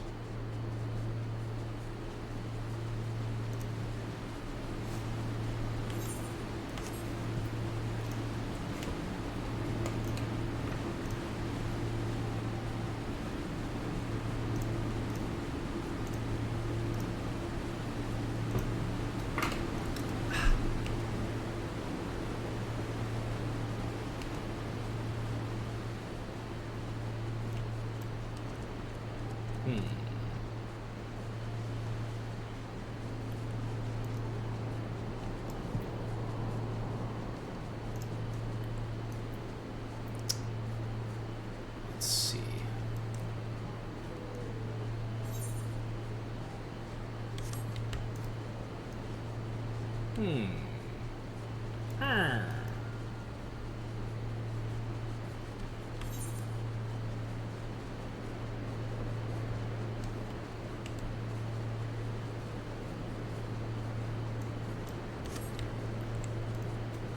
If it isn't up here, I know there's another area where it might be. If I'm remembering. Oh wait. Oh yeah, right. Because there's the broken aetherites. I forgot. I almost forgot that these were here. Perfect. All right. Awesome. And back we go.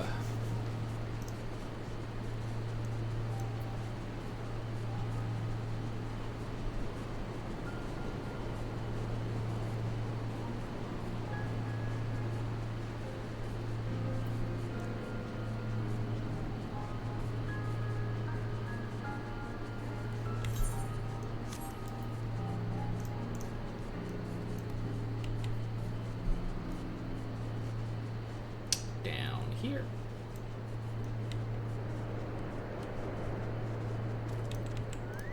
Hello, in we go.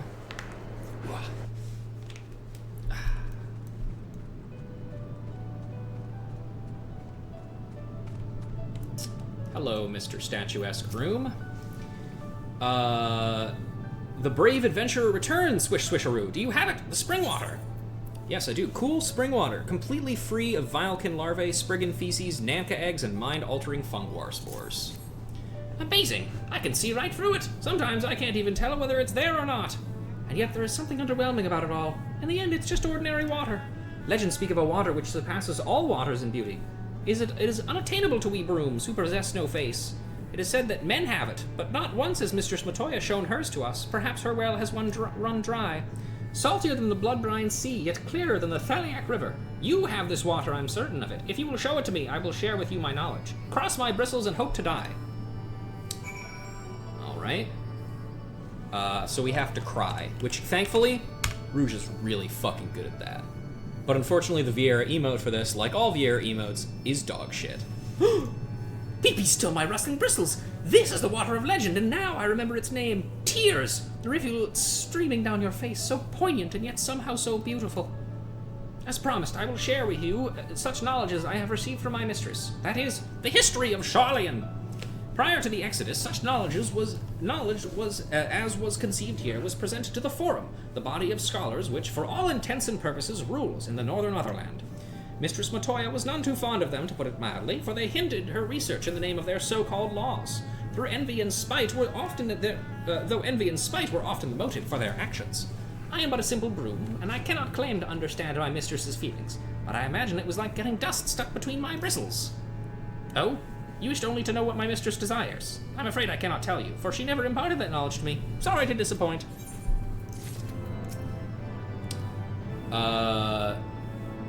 None shall bite the dust, swish swisharoo. Out of my way, adventurer. This is no place for adventuring.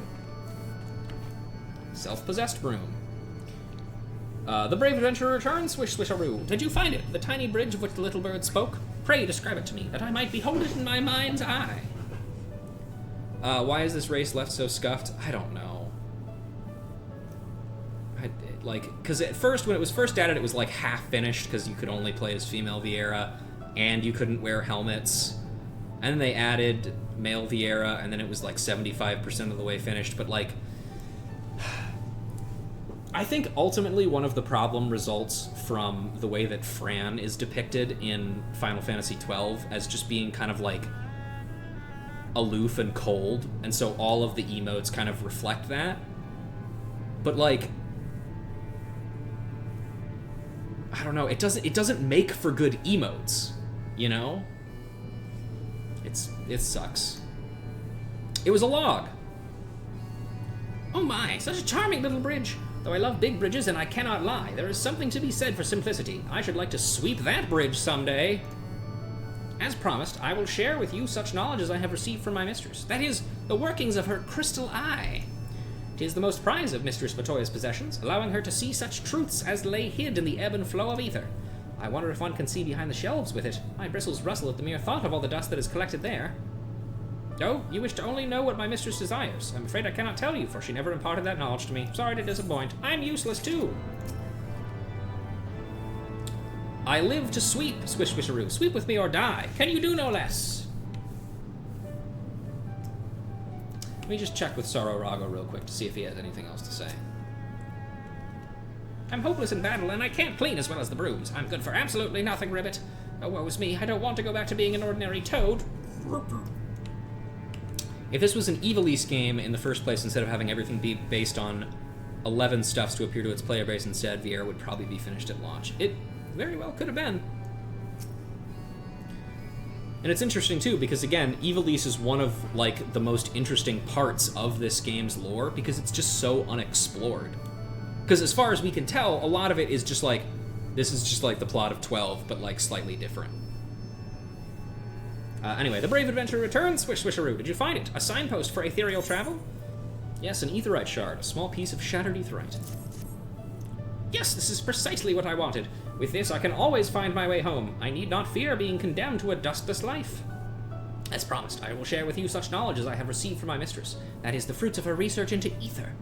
Aether is the thread for which all creation is woven, and Mistress Matoya has devoted her life to unraveling its secrets. Over the years, she has made discoveries beyond count. Why, if I had a bristle for each one, I would be a rich broom indeed. But wealth is a thing to be shared, and the fruits of my mistress's research are distributed among my brother brooms and our distant relatives, the toads. Oh?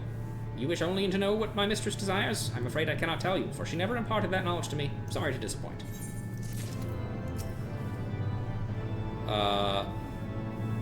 Let's sweeping love, swish swisharoo. I'm disrespectful to dust. Can you see that I'm serious? Hey buddy, great news. Couldn't figure it out. Broom brush, glazed knot, rosewood branch, and ancient lumber. Sarah Rago is eager to hear how you fared in your inquiries after Matoya's desires. How fared your inquiries, Ribbit? Were you able to learn from the brooms what my mistress desires? No. Also, I know that you set me up to this, but, like, I don't really feel like telling brooms what the object of your desire is a normal thing to do. Although, you know, none of this is. Whatever. None of them knew. Inquisitive as they are, I was so certain they possessed the knowledge. You've already done much for me, but I must trouble you for one more favor. It is my last resort, Ribbit. My mistress secretly has one more broom, which she keeps outside the cave. I chanced to see her summon it once with some manner of incantation. That is a special broom is plain to see, and as such I believed it possessed knowledge that the others do not. Now, I know not how to summon this broom, but its fellows here should be able to help you in this at least. Please speak with them again, Rivet. My mistress secretly has one more broom which she keeps outside the cave. Please speak with its fellows here and ask them how you can find it. Batoya, I wish you had more to say. The kind adventurer returns, Swish Swisharoo. Thanks again for bringing me the signpost. Is there aught else you wish to know? Please do not hesitate to ask. Other broom. I see. I'm not aware of an incantation, but I do know the broom of which you speak. After all, she is my sister, born of the same wood as I am. I've not seen her recently, but perhaps my brothers have. You would do well to speak with them. I've not seen my sister recently, but perhaps my brothers have. You would do well to speak with them. Why would we not... whatever. How may I serve you, Swish Swisharoo? You wish to meet our sister, you say? I suppose you did show me your lovely, lovely tears. Very well, I will tell you what I know. As she is usually outside, we seldom see our sister, but this one time, when we were all getting our bristles cleaned, she taught me how she may be summoned. We wish to see her. We need but say the name of that which is dearest to our mistress. Unfortunately, I don't know what that thing is. Mayhap one of my brothers will know. If you wish to see our sister, you can summon her by saying the name of that which is dearest to our mistress. Unfortunately, I don't know what that thing is. Mayhap one of my brothers will know. You there!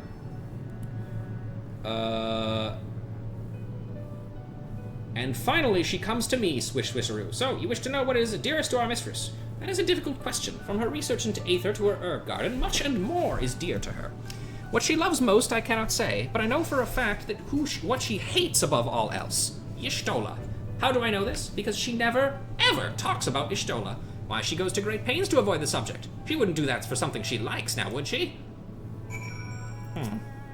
What my mistress loves most, I cannot say, but I know for a fact that she hates above all else is her last pupil, Y'shtola. I mean... You're old. Wait, whatever. Were you able to learn it, Rivet? The incantation by which we might summon my mistress's secret broom? So it's the name of which is dearest to her, but we only know for certain that she hates Y'shtola above all else? Why, that isn't helpful in the least! But we can't give up. Not yet. 'Twas at the bridge east of here that my mistress summoned the broom. Please go there and try calling out the names of various things. You'll bound to stumble upon the right word, eventually. Appears you must incant the spell somewhere to the east of Matoya's cave.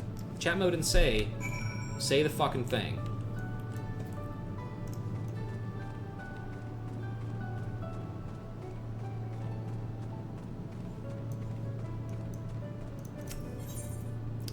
Alright.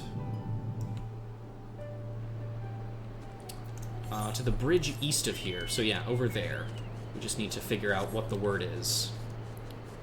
Well, if you ask me, I don't think never talking about Y'shtola is a sign that she hates her.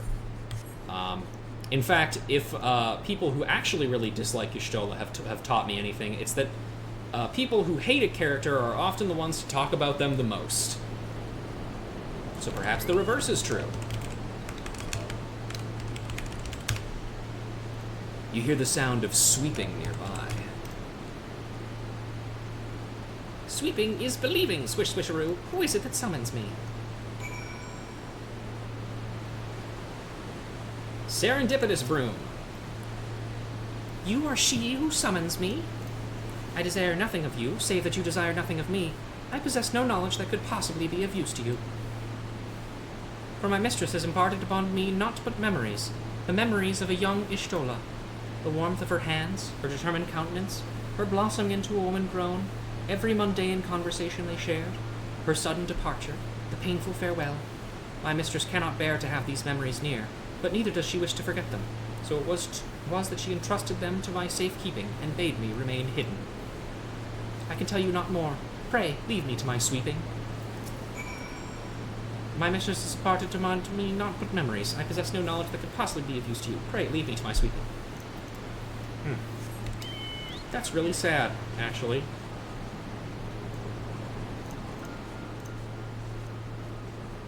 Also, what a miserable existence, or, like, it's either a miserable existence for a broom or, like, the best thing ever. Like, being outside. Like, because what is that broom's job to sweep? Is it like the ruined stairs? Because that seems like it would suck. Or if it's dirt, you'd literally never get done. Who can say, really?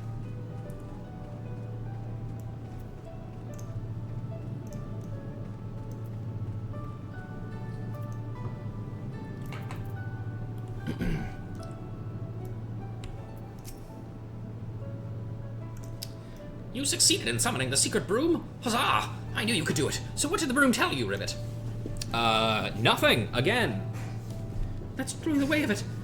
But I could scarcely become a stroller, or anything else for that matter. Now I've exhausted all avenues to learn my mistress's desires. Oh, woe is me. Useless as I am, I'm doomed to become a mindless, speechless toad. I'll take the glazed nut. Alright. Have I told you lately? Rago is resigned to his fate. Feels like only yesterday that I was a simple toad, without a thought for aught beyond the next bug I would eat. But a twist of fate saw me chosen by Mistress Matoya. She raised me up, Ribbit, making me into a Parago and bestowing upon me a name. Short though my time was serving my mistress, and poorly, these were the happiest days of my life. Will you oblige me one last favor, adventurer? A request from a condemned soul, Ribbit. When I revert to an ordinary toad, I'll go back to dwelling in the wetlands outside my mistress's cave. However, Opkins lurk near the area, preying upon my kind. Please, vanquish the beasts, that I needn't live in fear. When I revert to an ordinary toad, I will go back to dwelling in the wetlands outside my mistress's cave. However, Opkins lurk near the area, preying upon my kind. Kill them. Kill them all.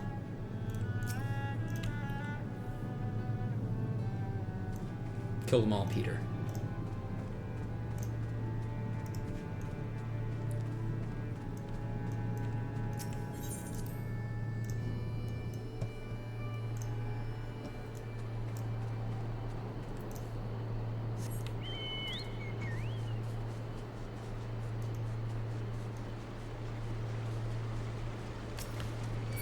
No, fuck off. Not here to fight you. Go away. De-aggro. That's right, bitch.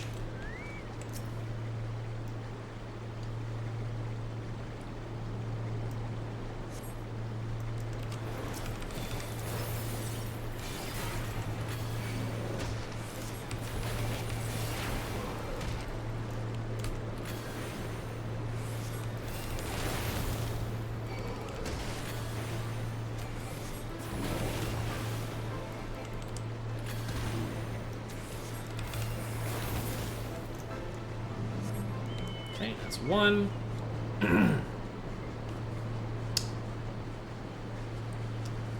Let's see.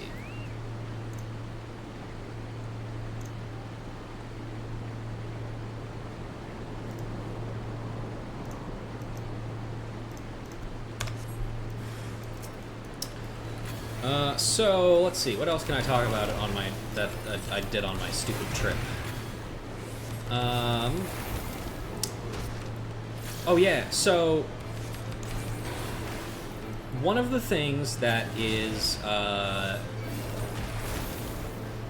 actually, you know what, I'm going to save that one for another time, because that one is going to require a little bit more time sitting there explaining stuff. And this is, I'm mostly just picking these stream topics to kind of pass the time. So, instead, I'll say, one of the things that they had set up right at the entrance to the hotel venue that the thing was happening at was they had a Victrix booth.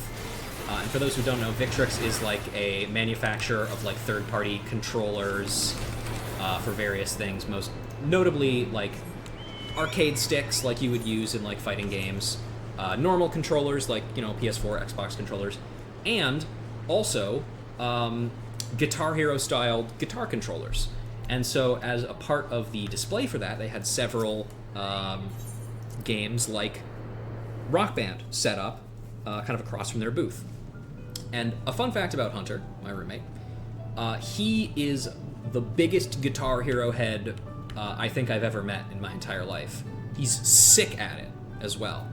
So basically, anytime I didn't know where he was, I was just like, let me go check the Guitar Hero area, see if he's over there. And a lot of times he would just be there, which is fair. we'll finish this quest and then I will continue. You've seen to the Opkins. Thank you ever so much, Ribbit. Now I can live out my days as a mindless toad in peace. I don't know what I would do without you, kind adventurer. Well, I suppose this is it. Perhaps we'll meet again at a muddy pond or in a swath of swamp grass. Please be careful that you don't accidentally step on me.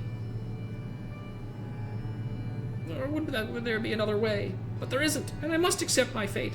Lest you are thinking to cheer me up, know that it's no use, Ribbit. No use at all. Cheering me up, that is. Cerro Rago gazes at you with anticipation. I'll say it again, in case you didn't hear me. It's no use cheering me up. No use at all. Okay, buddy, so you want me to cheer. True! Thank you, kind adventurer, for believing in me. I was bogged down in the quagmire of despair, but you have set my cold wavekin blood boiling too with determination. 'Tis too early to give up, Ribbit. I will go to Mistress Latoya and demand to know her heart's desire, or perish in the trying. So, do you think you could speak with her first? Soften her up a little? I shall be right behind you. Do you think you could speak with my mistress first? Soften her up a little? I shall be right behind you. I don't think that's gonna work. I don't think you can. A serious talk, you say? Very well, let's talk then.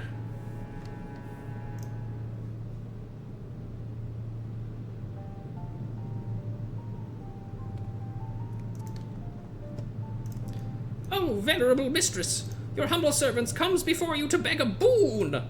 I would know your heart's desire, Ribbit. Pray speak it unto me, and I shall see it fulfilled. What's brought this on? Are you afraid I'd turn you back into a normal toad or something? Well, I'm sorry, but I've got no desires. I have achieved the third formless jhana. Not at all. Nay, there's naught left of me but my pride. I poured my heart and soul into my research. Passionate as I was invariably clashed with those around me. But even as those clashes served to stoke the fires of my motivation, they walled me off from the rest of the world. And here I am. This cave is my home now, but ere long it will become my tomb. I'll die and turn into bones amidst this gloom, and none will be the wiser. There's nothing I desire. I'm just an old woman awaiting death. No, my mistress, you are great and wise. You deserve better than that. If you will but give me the command, I shall make your accomplishments known to the world, that your name might be remembered for all time. Ugh, fool of a Parago. If I desired such things, I wouldn't have hidden myself here. If someone wants my knowledge, they'll have to find my cave, and force open the door, and survive the attentions of my minions. Then, there is truly nothing I can do for you? You're a stubborn one, aren't you? But if you wish to serve me so badly, very well, I shall give you a task. When I die, you are to close this eye of mine, the one that sees all. After which you are to summon my hidden broom and lay it at my side. You know of it, I shouldn't doubt. It shall be done, my mistress. As surely as my name is Cerro Rago, it shall be done, Ribbit. That is well. Did you hear, kind adventurer? Thanks to you, I've been entrusted with a task of great honor. Finally, my existence has purpose. Wow.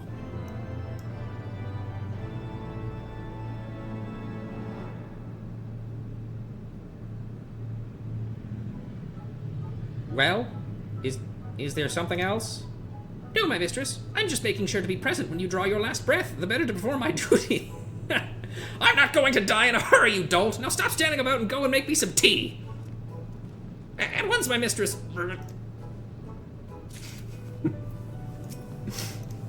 That's a really good quest line. I like that one a lot.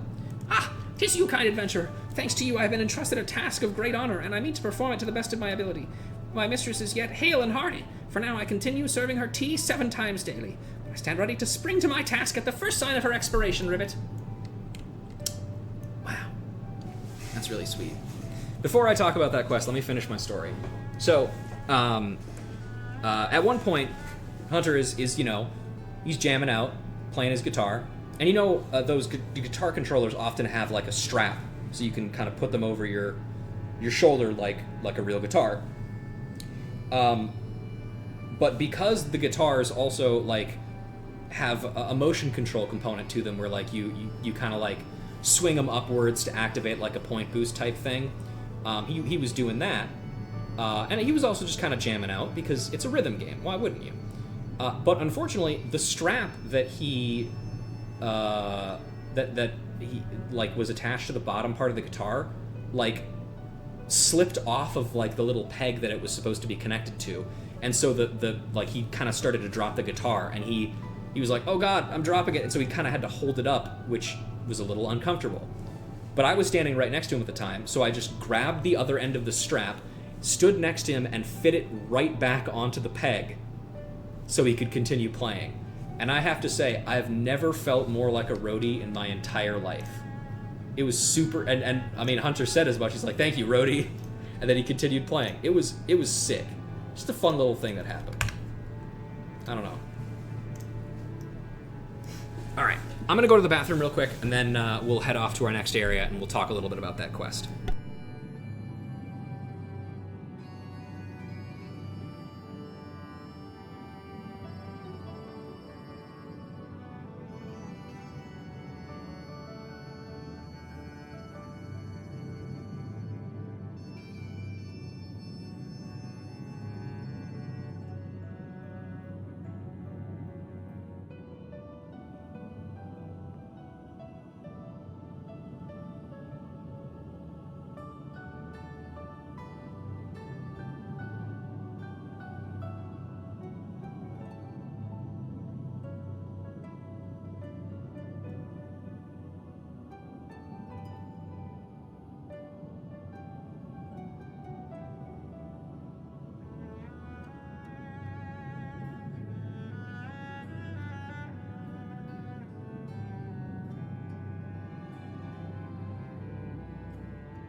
Okay, I'm back.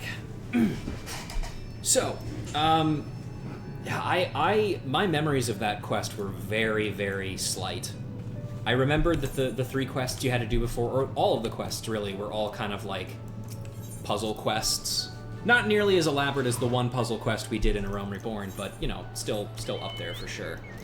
But also, that's like a really, really, like, sweet character study of Matoya, considering that, like, this isn't going to be the last we see of Matoya, but until we get to a particular part in the post-main Heavensward story, we're not going to see too much of her, and then we're only really ever going to go back to her a couple more times for main story stuff. So, yeah, I don't know, that's a really, like, good, pretty succinct way of summing up her character. Is I mean, we saw how she interacted with Hishtola when she was here. They were being pretty catty with each other, but that quest line basically shows that, like, Hishtola is kind of the only thing that Matoya has left in life, and she cares about her so much that when she finally dies, she wants to be buried with her memories of Hishtola. She doesn't care about her like being known by other people. She doesn't care about, like, her research being used. She doesn't care about getting revenge on the Forum or anything. All she wants is to remember her student, her last student. Good stuff.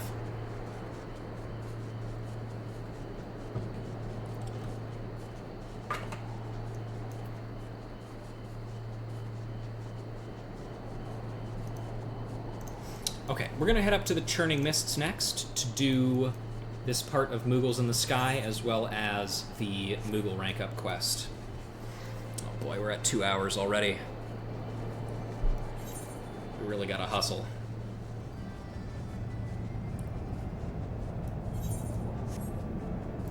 Because we still have the 3 rank ups and however long this fucking quest line is. I'm just gonna look it up real quick. 2, 3, 4, 5,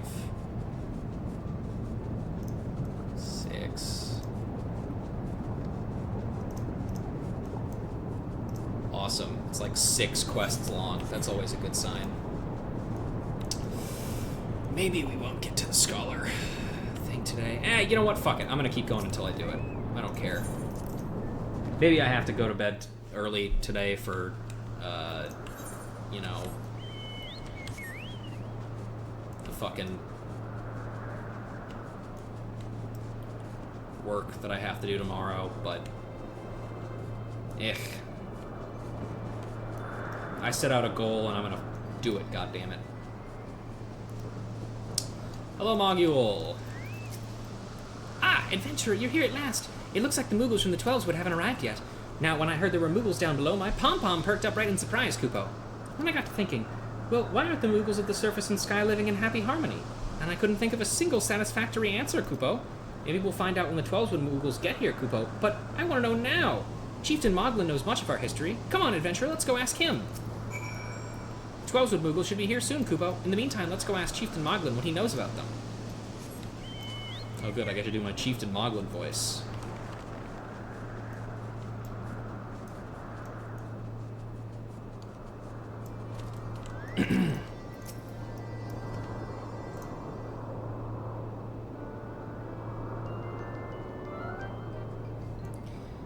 It's Ruja. I see you still chose to use that ridiculous name, Kupo. And Mogul, what brings you before me today? Chieftain Moglin, well, I think many, including me, were surprised when we heard of Moogles living in the 12s. Why, if the pom-poms on our head bounce the same, why have we lived apart for so long, Kupo? If any Moogle knows the answer to that, it must be you.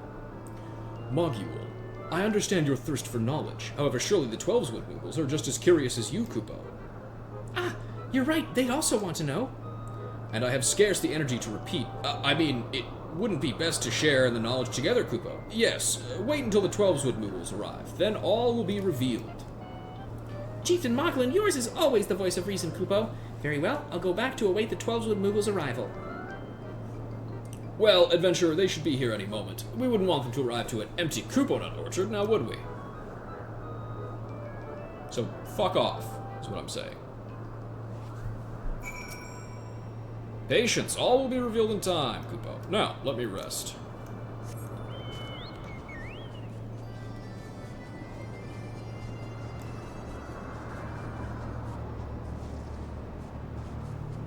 Where'd he go? Over here.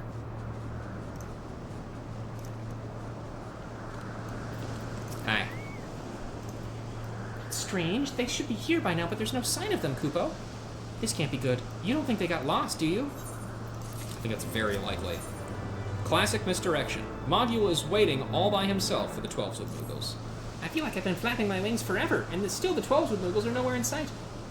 I told them I'd be waiting on them on a floating island above the clouds. Those directions are perfectly clear, aren't they? You fucking moron.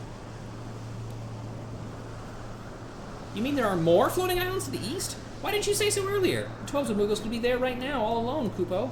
I can't be expected to know every island. But we can't both go look for them. What if they show up here? Adventurer, you're friends with the 12s Moogles. Go search for them, fucker. How many islands could there possibly be in the sky? Adventurer, go look for them to the east. Fuck you, buddy. Screw you. I'm going to fucking... They can wait. I gotta do a rank up for a thing.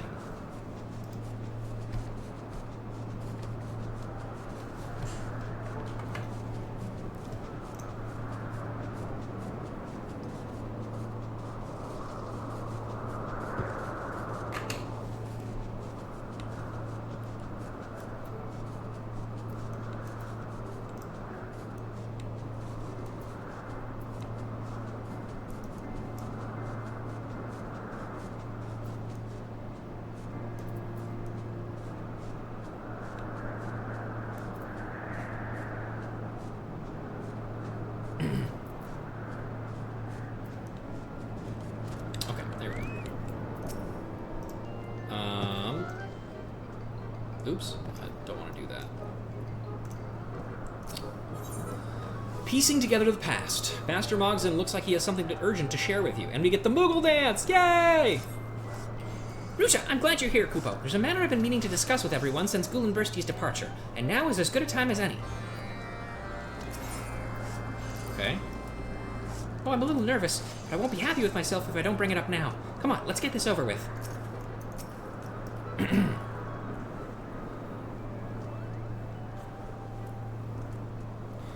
We're all gathered, it would seem. Now, my dear Mogson, what was it you... Oh, I see you have summoned Old D as well. Very good, very good.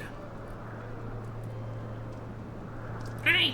Mogson, I was just admiring our craftsmanship. An accomplishment to be proud of, certainly. Now, what was it you wanted? Are we here to help plan the celebration? The celebration, yes. Now that the statue is complete, there is naught to do but ensure the statue stays polished. It's a time for a well-deserved rest. Do you not agree, my dear Mogson? No, not at all, Kupo. With all due respect, Harrison, our work is far from complete. I believe you know this already. You were there when Gulenbursty saw the statue. I was there as well, Mogson. Did Gulenbursty not grant us leave to remain in Barless? We could not have asked for more. Mogmak and Mogmul have already begun preparations for a feast. You need to look past his words, Old D. Didn't you find his reaction strange? He seemed thoroughly unimpressed by our efforts. Something is amiss, I'm certain.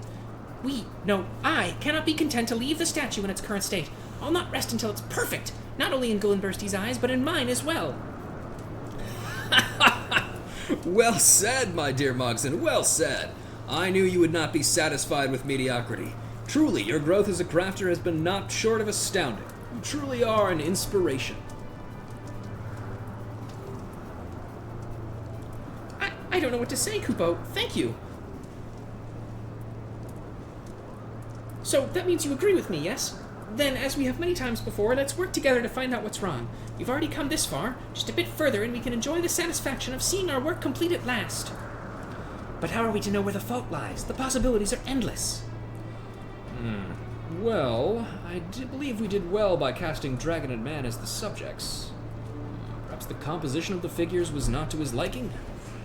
If we had made such a fundamental error, I doubt he would suffer the statue to remain. No, it must be something else, something we're not seeing. Let us take a different tack and ask ourselves why Gulenbursty demanded the statue be built in the first place. Why was it so important to him? I had wondered that myself. I know little of Gulenbursty, besides the fact that he is much older than Brother. He's quite reclusive, although I have been told he was not always that way. And we know him only by his demands. Old D, surely there are other dragons that are friendly with him. Perhaps they could offer insight into his motives. Perhaps. It might serve us best to speak with the other ancient dragons. Are there any you could introduce us to, Old D? Of course. There's Vedorfnir, who happened to count among my many friends. Perhaps we could also try visiting Vidofnir, though I'm not certain she would grant us an audience. Oh, I know her. That's, Zell's girlfriend, right? Yeah. You are friends with Vidofnir? Why, you're just full of surprises, Kupo. Our next step is settled. Ruja, allow me to accompany you to the surface and speak with Vidofnir. Master Terrason, Old D, visit Hang on, I'm gonna figure this out. Vedorfolnir, and find out if he knows anything about Gulenbursty.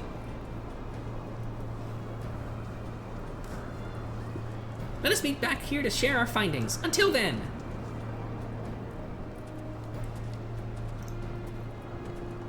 Alright, time to go back to Vidofnir then.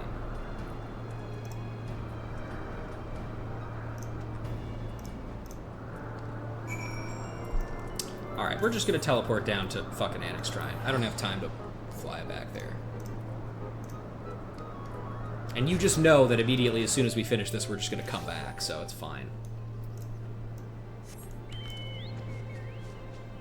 Where's the hole? There it is. Vidorfnir. Hello.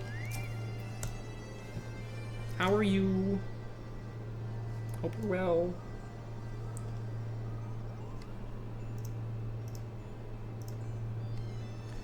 Well met, warrior of warriors. What brings you and yours to Annex Shrine today? Do you know Gulenbursty? Gulenbursty. Yes, I know him. For many moons did he labor to build the very plaza you now endeavor to repair. Oh, you know about that. Gulenbursty helped to build Barless? Then why would he raise it to the ground? For brothers robbed of a mother's love, 'twas a bitter reminder and testament to man's ancient sin. of Ratatosker's sacrifice upon the altar of mortal greed. Old wounds are slow to heal, and mayhap his discontent is rooted in the past. Look to the plaza's ruins if you would know more. But all that's left of the old Barless are the piles of... Wait! That's it, Kupo! Ruja, we need to go back at once. There may be remains in the rubble we've cleared. Perhaps they will provide the clue we seek. Vidofnir, you have my sincerest thanks for your counsel.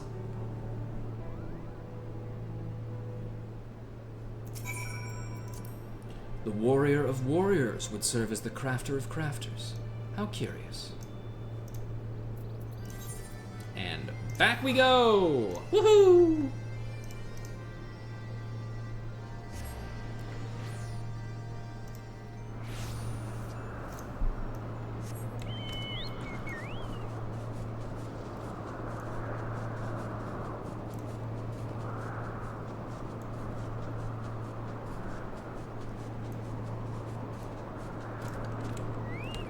Oh, hey guys. You are returned. Have you come to help us sort through the rubble? We do our utmost to repurpose the stones we unearthed, but some are not suitable, so we piled them here. I suppose we should have taken a closer look. Here's where we keep the stones that are unfit for your reuse, Kupo. Aldis Terrason, are you looking for remnants of the old plaza too? Indeed we are. Vetter Folnir only offered as much information as he deemed necessary, a quality that comes with age. It was clear, however, that pieces of old Barless may hold the answer we seek. We had much the same experience. Well, there's nothing for it but to dig, Kupo. Surely somewhere within these heaps of rubble is a clue to Gullinbursti's past. It's the same. That's the same. Okay, let's look through the rubble heap. Dig through the heap of rubble, find nothing that could be of use. Okay, that's a rock, I guess.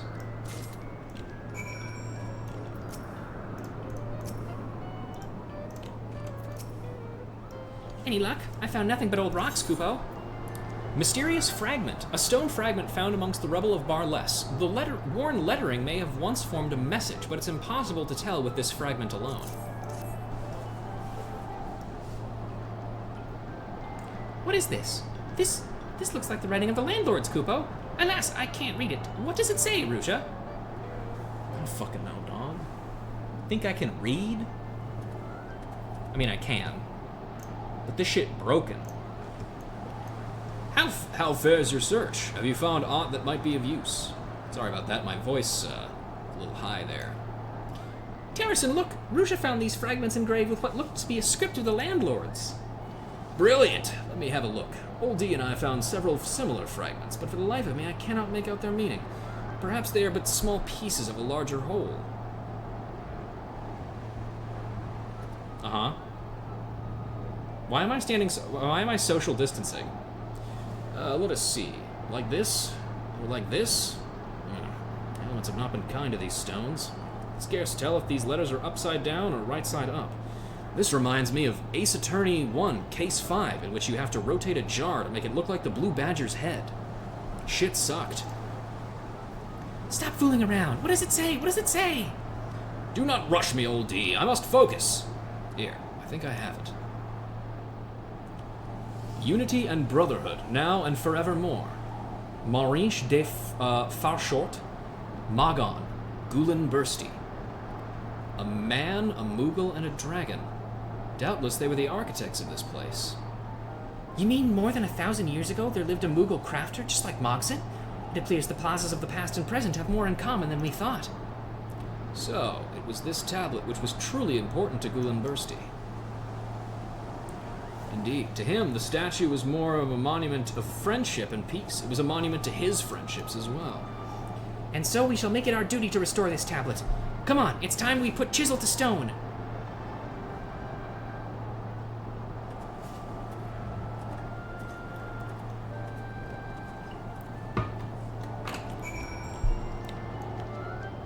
Oh wait, hang on, we gotta go chalk with, we gotta go chalk with Terrason first. Hey. Faurishort. My memory is not mistaken, in that name... Well, when we have finished, I believe some research will be in order. Ugh.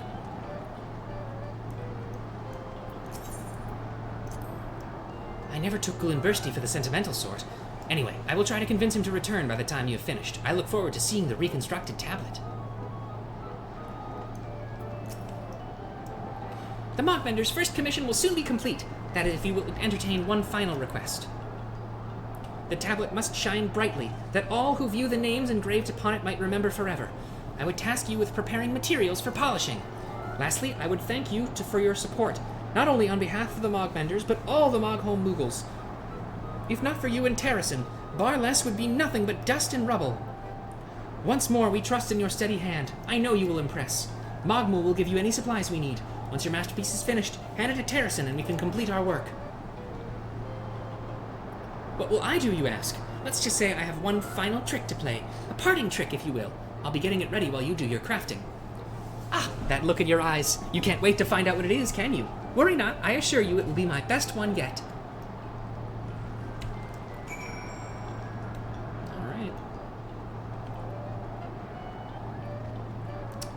Alright, Mogmul, Pogbelly.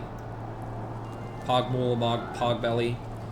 Mogzen's been by and told me to expect you, Kupo. Take anything you want. Anything! Once you're finished, I can finally eat.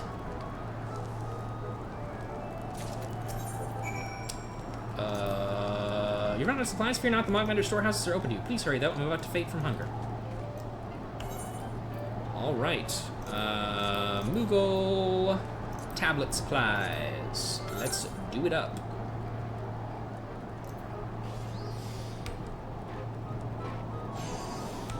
I love crafting. That's kind of a lie, actually. Sorry. Easy money. Oh wait, talk to you one more time. Oh, your work is so magnificent I could cry. Not even the most perfect of Kupo nuts has moved me so. But perhaps if I stuffed enough of them into my mouth. I know what I'm doing next, Kupo. Have you completed Mogzen's request? I think this might be the last time I gaze upon your work. It has been an honor, my friend. Tablet supplies. Supplies to be used for the finishing touches on a name tablet, which will be attached to the statue in Barless.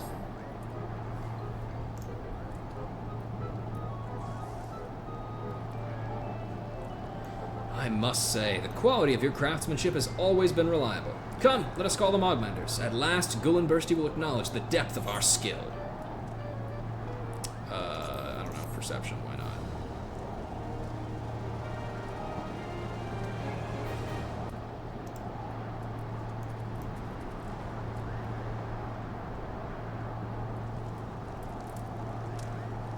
Preparations for our trick are complete. All we have left to do now is attach the tablet.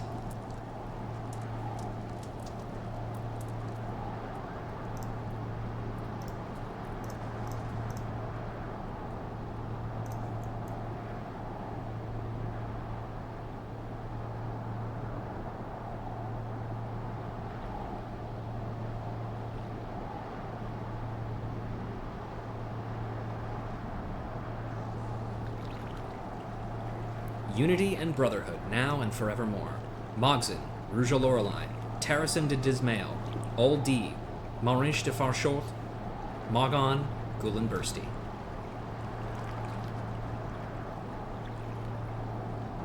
Also, these people are here for some reason. You guys didn't fucking help.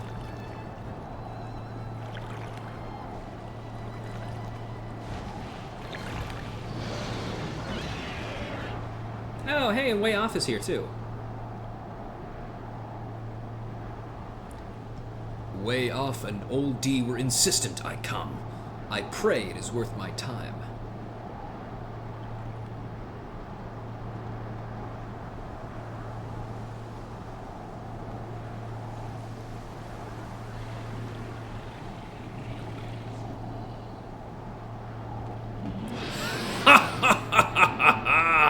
Very good, very good. I remember the day when we finished building. I remember Mogon's indignant protests. Where is the Moogle statue? You make me so mad, Kupo, and so on. It would seem his wish is now fulfilled. I take it everything meets with your satisfaction? Even the Moogle statue? Look at him wiggle.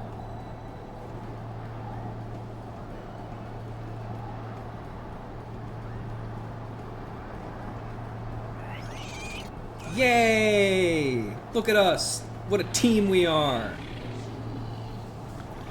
It does. You have my blessing and my thanks. I shall keep the skies of Barless safe to prove my words true. Whoopee!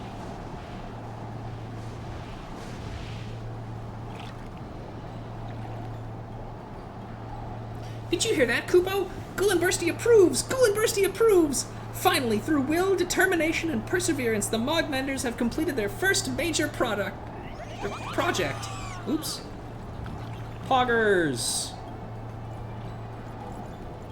What the fuck?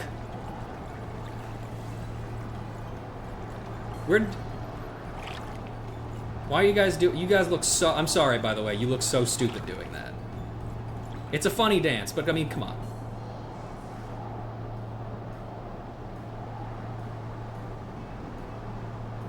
And with that, we did it. There's technically one more Moogle rank up quest, but it's the final one. It's the one where it's just like we check in and see how everything's going afterwards.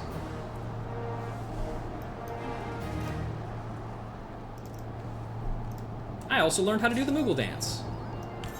Let's look at our reputation. Yep, still gotta fill that bar up. But other than that, we're pretty much done. Barless may be looking as splendid as the day it was first built, but we cannot rest on our laurels. We must look forward to the repair of Zenith, which will doubtlessly prove to be a much more challenging undertaking. I believe the Mogmenders are more than equal to the task, however, and before long, perhaps man will once again offer prayers in Zenith's hallowed halls. If you ever find yourself itching for work, remember that we shall always welcome you with open arms. Rosie, you're back! I'm overjoyed to see you again. What brings you to Barless? How you doing lately? Gullenbursty not only approves of our work, he has pledged to keep Barless safe for us. I believe it goes without saying our first project was a success. But the work of the Mogmenders shall continue. From here we move on to Zenith, and from there, well, who knows how far we'll go. Barless is a ruin from 1,000 years past, when landlords and skylords lived in harmony. Its restoration has finally been completed. From here, we'll start our work on Zenith. Oh, I can't wait to see what challenges we'll encounter. Of course, if you ever want to help us again, simply offer and we will gladly accept. Dope. Alright, let's check in with everybody else around here.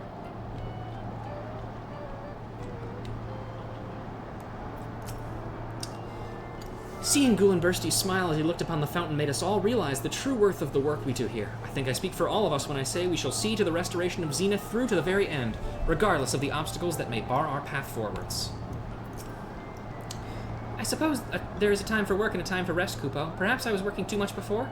Maybe I'll take a nap until we begin repairing Zenith. Yes, a nice long nap. The sleep of 1,000 deaths. I cannot believe we managed to make the plaza even more glorious. Truly, it fills me with pride to think that I had a part in this. Before long, we'll begin preparations for our work on Zenith proper. If Barless is anything to go by, I believe it's safe to say we'll have our work cut out for us. I envy the grace with which they move. So warm, Kupo. It's like there's a fire in your belly. Yep, you guys look ridiculous. There's the engraved tablet. Let's take a look at it, shall we?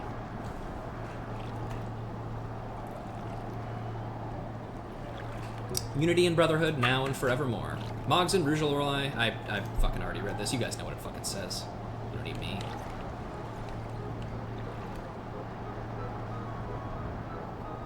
I can just lose myself in the music, Kupo.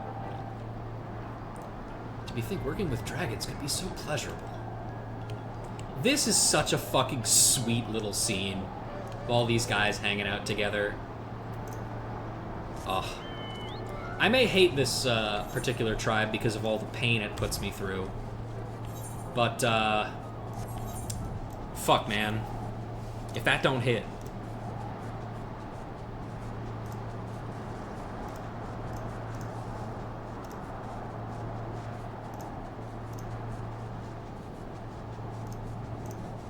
Alright, down to the Forelands to do the Vath stuff.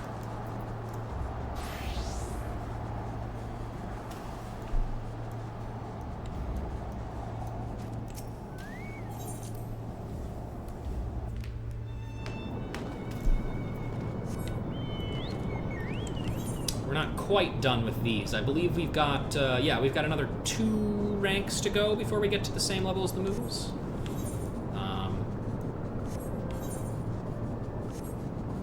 And chances are we'll probably be finishing those off eventually.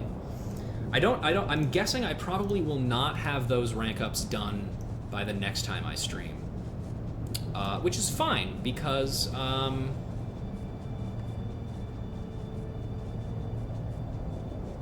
you know, we'll have other stuff to focus on.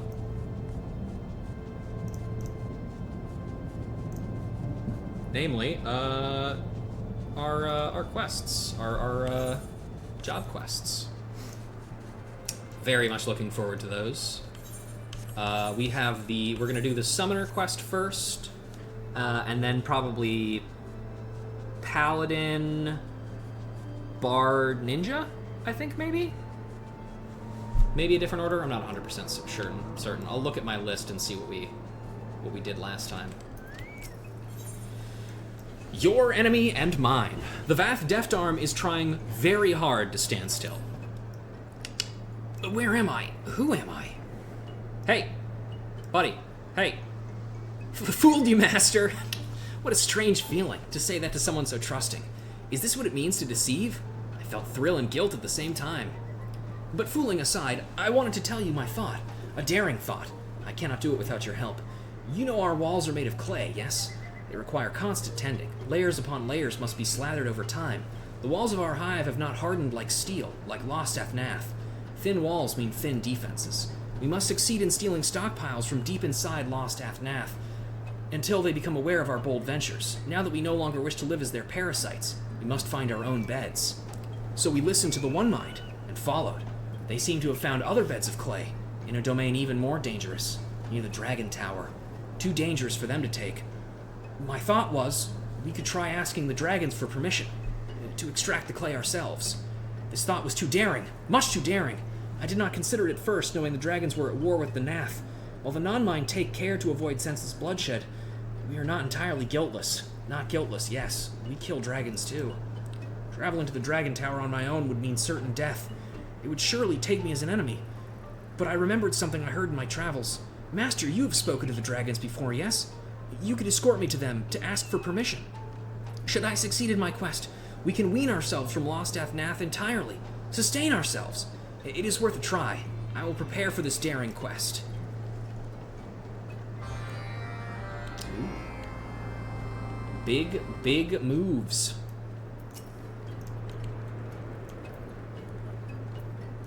Oh, actually, this is new. We did not expect to receive so many rewards so soon. If only we could procure clay, we could expand our walls. Yes, we could store more rewards. The Deft Arm must overcome his struggle with the Link, yet we worry about him. He who has built something in our hive that cannot easily be entrusted to another. Should he be lured away from us by the One Mind, what will become of his guild? What of the alliances he had made? Perhaps we should keep a closer eye on him.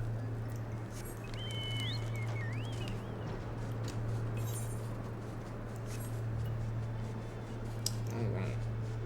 Keep it moving.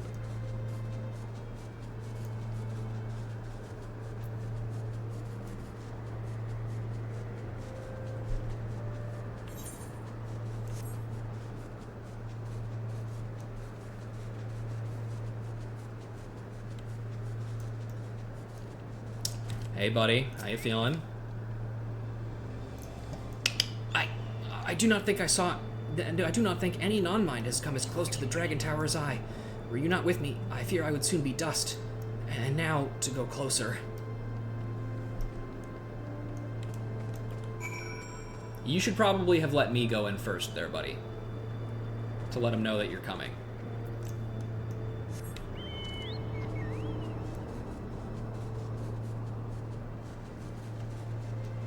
But I guess somehow he made it all the way up to Vidofnir. So, I mean, good work, man. Hi, Vidofnir. Good to see you again. How you doing?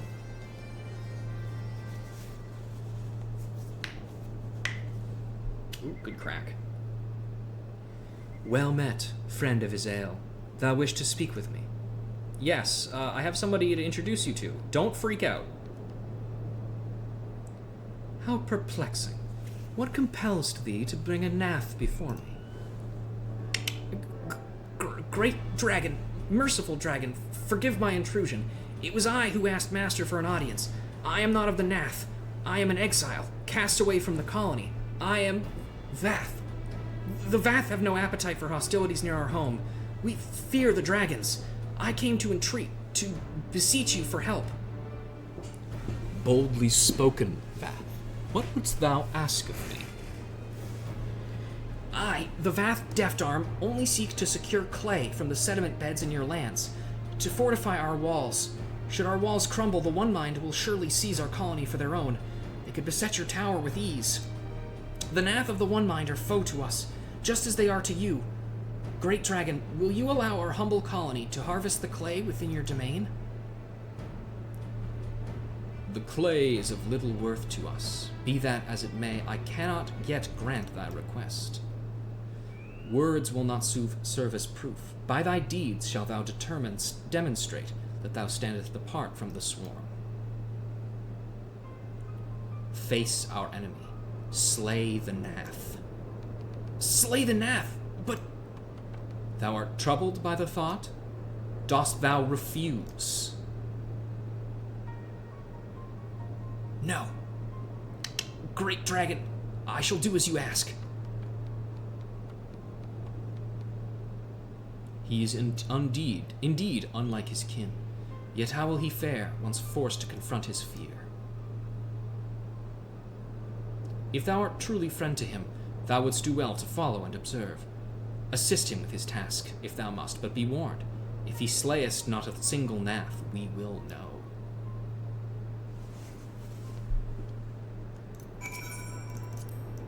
Mayhap thou hast ample cause to keep faith with this Vath, but we do not.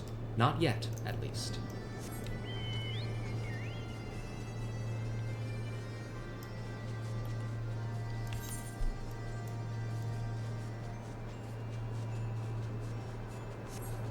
Is he outside the walls or is he inside the walls? Outside, looks like. Yeah.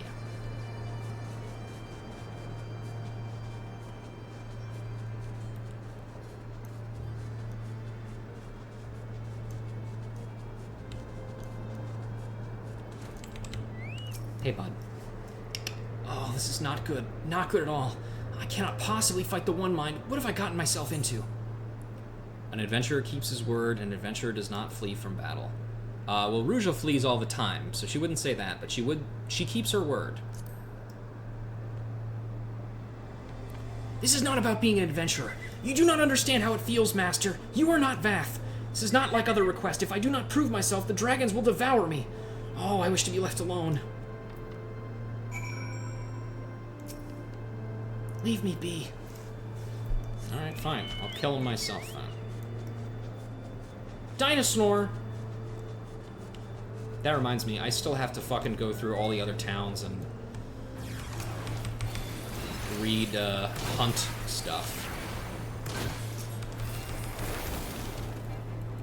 I think I have a pretty good idea of when a good time for that would be, though.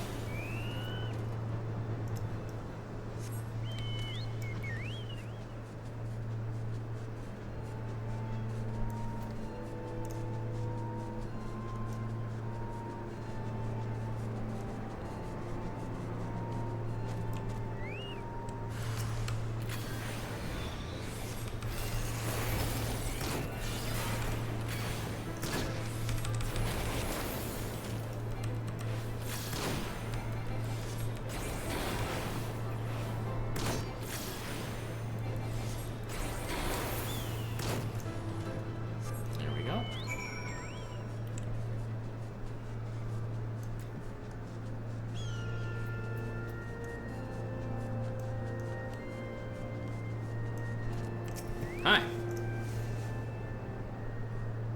I killed them. The women and children, too. Master,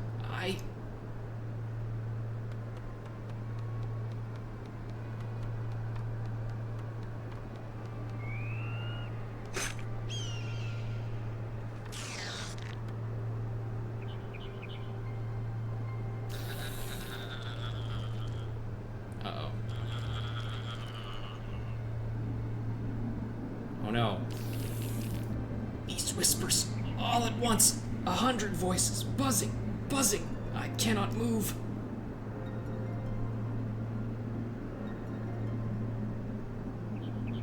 No, I am myself. I live for my purpose. Oh lord, he coming.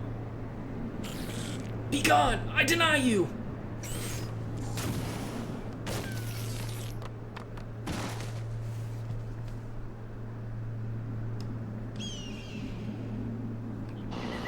Get fucked.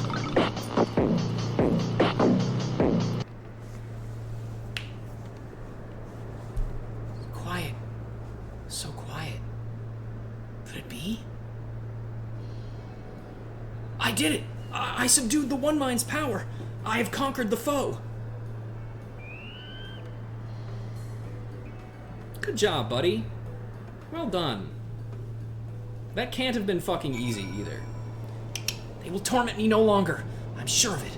Master, my sense of self is strong enough to withstand them. The White Dragon is trusting of Master's word. Perhaps this is enough to allay her suspicions.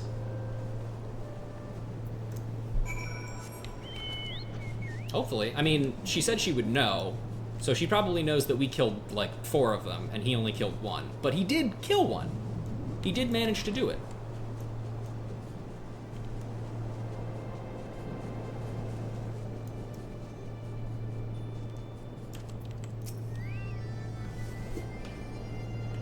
The lesson. Murder is a great way to escape torment. That's right.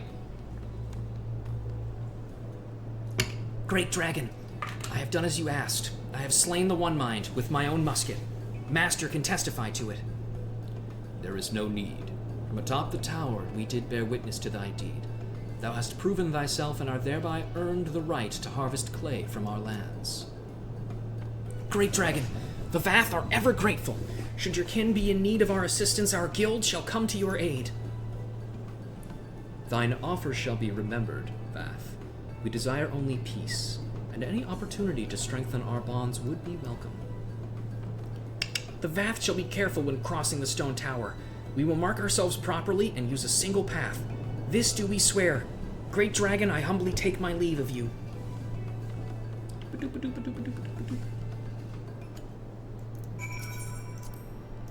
Until we learn to discern... Until we learn to discern between Nath and Vath, we must needs take care before engaging trespassers.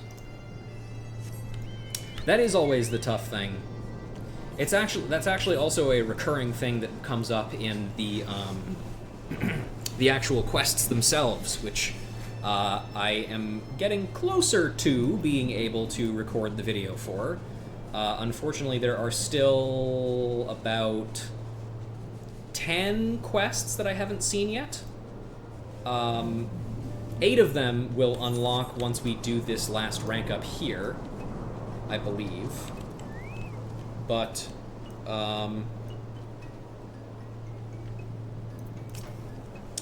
hey, where's the Deft Arm? Oh, there he is. Storyteller, what news I have for you. I have secured beds of clay for the colony. I treated with the great white dragon of the stone tower. She gave us consent to take clay from their domain. All of the clay. You treated with the dragons. On your own. Ha! Did you hear that, Fleetfoot? We are parasites no more, and established relations with dragons besides. Deftarm, you have done it! But how were you able to accomplish such a thing? Why would the great white dragon spare your life? Master has met with the great white dragon before. She introduced me. She was fearsome with enormous fangs and claws, but generous, very generous. I completed her trial. I slew the Nath and their voices vanished. I no longer hear them. Is this true? Did you see him fell the Nath? He did not succumb to the link. Yeah, he didn't. This is auspicious news indeed. To become truly of the non-mind. And you were fortunate to have such a compassionate master with you. Without her gracious guidance, such a valiant mission could have turned into a tragic one. I am overjoyed. Yes, overjoyed. We have much cause to celebrate. Nothing can stand in the way of...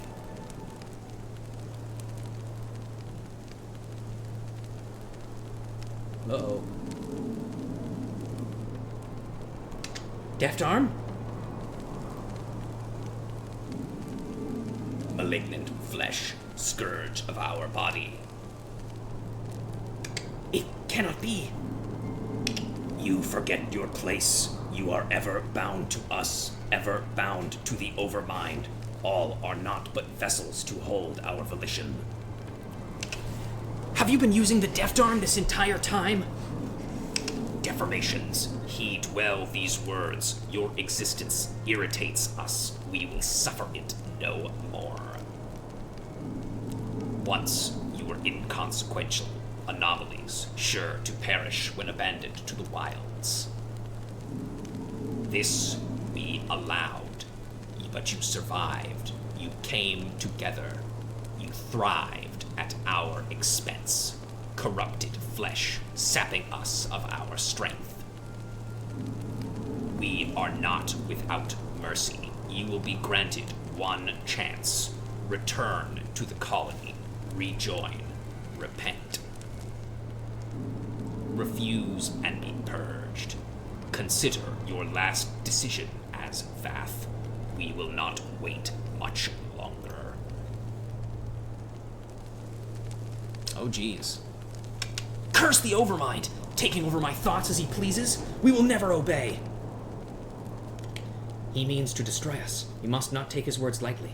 There are not enough non-mind nor cannons to withstand a full invasion. Their numbers are far too great.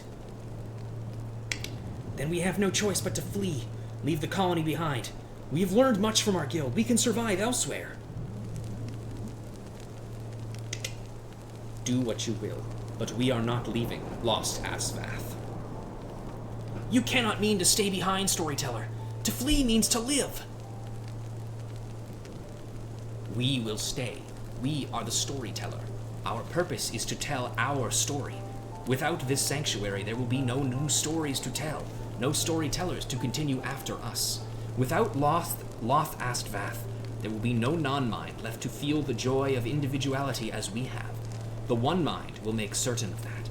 If I abandon the colony, I abandon my true purpose, to help all Vath in need. Forgive me, Storyteller. I had forgotten who saved me. It would be shameful to ignore others who share my same fate. Most shameful. All of us yet draw breath because of the colony. We have become too accustomed to our freedom to submit again to the Overmind. We too will stay and fight to protect our own. So, we are to go to war? Is there no other way? No, there must be. I will find it. I must think.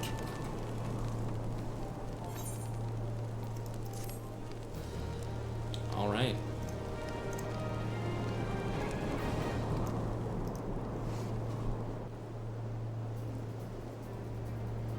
And now we have the patronage of the dragons.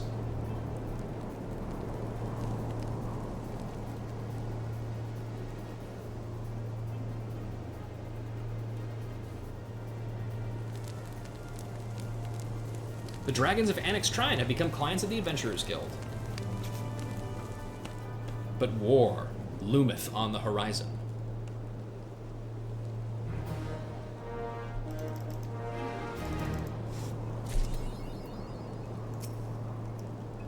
As Vath, we have the ability to make our own decisions, but sometimes those decisions come with a price that the One Mind do not pay. We talk of remorse. The Overmind's thralls are not burdened by such feelings. They submit themselves entirely to his orders. If he tells them to kill, they kill without question. But should the Vath go to war, we may linger on the actions we take against our own kind. We must think very carefully. Our colony buzzes with activity. Many adventurers are attracted to the guild, man and Vath alike. But we now know it has attracted unwanted visitors as well. We dread the day the One Mind visits, or the Overmind visits. Let's see.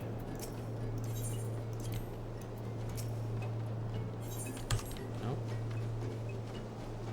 Let's talk with the Deft Arm. Hey, bud. I thought one of the benefits of being Vath was the ability to make choices, to decide on our own. But now I know that such things can also be a curse. Are we really to go to war? Yes, it seems so, my friend. Well, I'll come back and pick those quests up in a bit. For now, let's head to... I guess we'll start with Camp Cloud Top over here. Because eventually we're going to have to leave the Sea of Clouds to go back to the Churning Mists.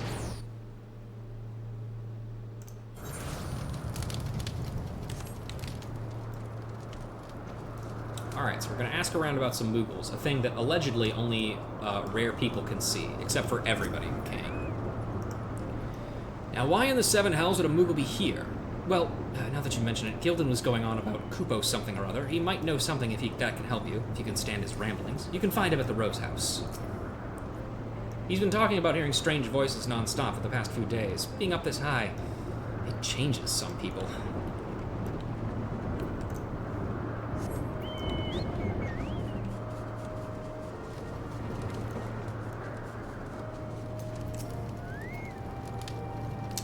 Moogles? As much as I'd love to help you, I've never seen one of those in all my days.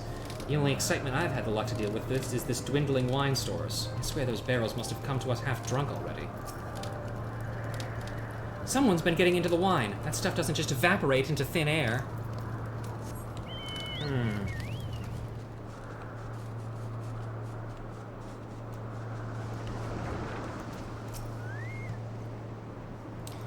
Can't say I've seen a Moogle around here. Of course, even if I did see one, how in the hells would I know what I'm looking at? What does a Moogle even look like? I'd like to find out anytime soon. Alright, well, Gildan it is then.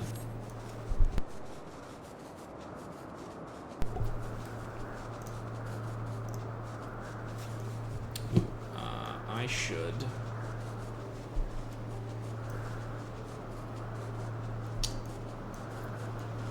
Sorry, give me just a sec, folks.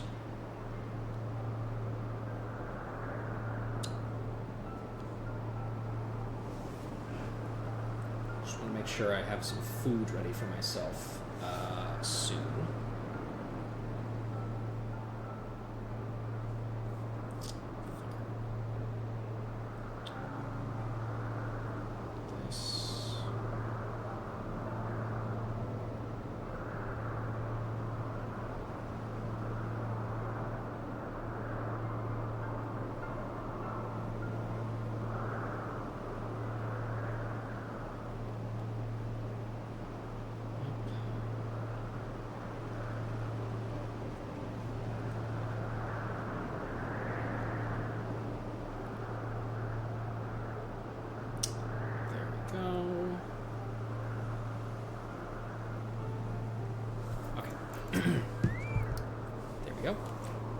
Did you say Moogles? Thank the gods, somebody finally believes me. Like I've been telling everyone, I've heard a strange voice saying Kupo Kupo near Oxzundu to the north. I know what I heard, and there isn't anyone who can tell me otherwise.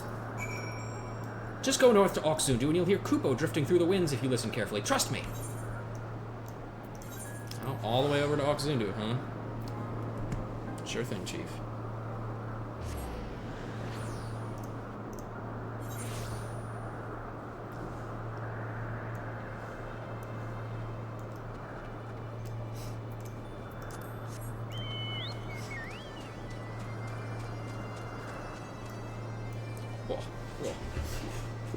Whoa, hang on. Sorry, one sec.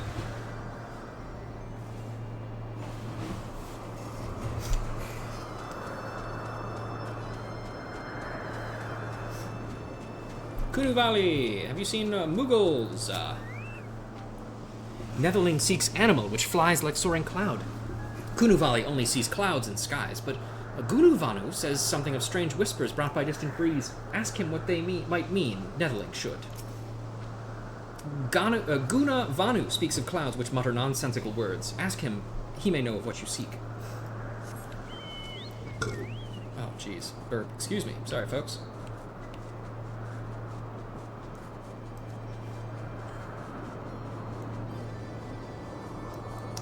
Anu Vanu. Netherling speaks of Moogles. Anu Vanu knows not of such flying animals. Sea of Clouds home only to Galacats, Sanua, and meddlesome insects. Sea of Clouds home to swarms of Galacats, Endymions, and Sanua, but Moogles Anu Vanu sees not.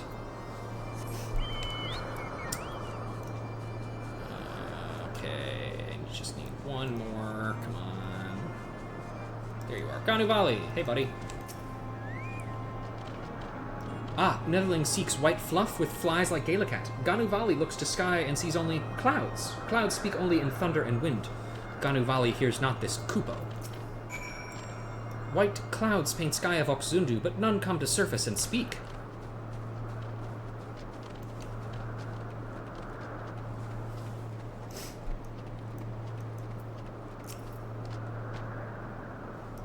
Ah, Netherling. Too many moons passes since last meeting. What do you seek of Gunavanu? Have you seen the Mughals? Ah, yes. Not long ago, Gunavanu find brother cowering in shade, speaking of strange voices under bridge. A bridge lies outside Oxundu. Maybe Netherling find Mughals there. Gunavanu's brother incessantly speaks of voices under bridge. Maybe Mughals you seek lie there.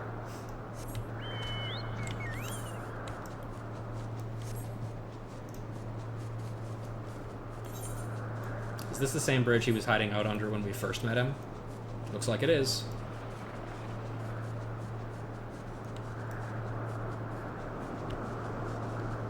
Oh! Well, hey there, buddy!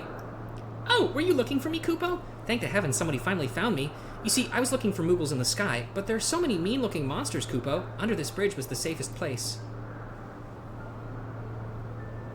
You mean Mogho is all the way on the other side of the sky? What a waste of an airship trip. Well, with you to guide us, at least we know where to go next, Kupo. A Tale of Two Mughals. Kooply Kooky needs someone to look for his lost friends. Well, I'm overjoyed that we'll finally be able to meet the Mogho Mughals, Kupo, but we can't celebrate yet. We need to find the other two Mughals that came up here with me. We split up and searched for Mogho, so they could be anywhere near here, Kupo. Hopefully they haven't flitted off too far. If they've been attacked or worse, there's no way I could forgive myself, Kupo. Might be best to search for them one at a time. I'll stay right here. It would be dreadful if any more Mughals got lost. Have fun searching, adventurer. Alright, looks like we're going out here.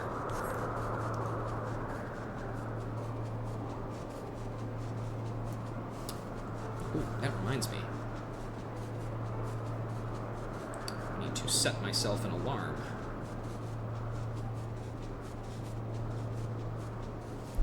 The alarm of early waking.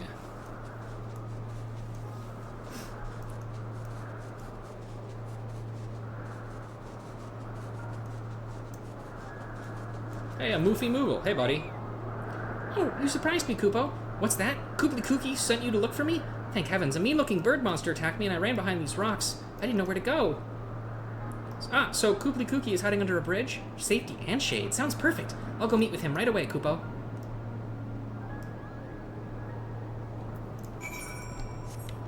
Okay, well, I guess that constitutes an entire quest, I guess? I don't know, I feel like we maybe could have... You know what? Fuck it, whatever.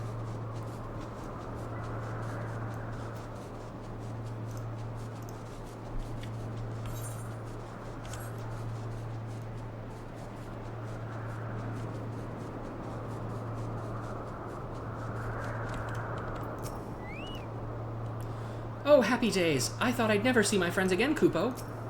What a wonderful reunion. I feared we'd never meet again, and our party at Mogho would be but a dream, Kupo. Well, only one Moogle left, Kupo. Birds of a feather. Kooply Kooky wants you to help search for the last missing Moogle. Only one more missing Moogle? Adventurer, you've seen all the scary beasts out there. We need to find him before something terrible happens. It seems the Moogle flooded off to the east when the giant bird attacked, Kupo. You'd better hurry. That's right, we'll all be going this time.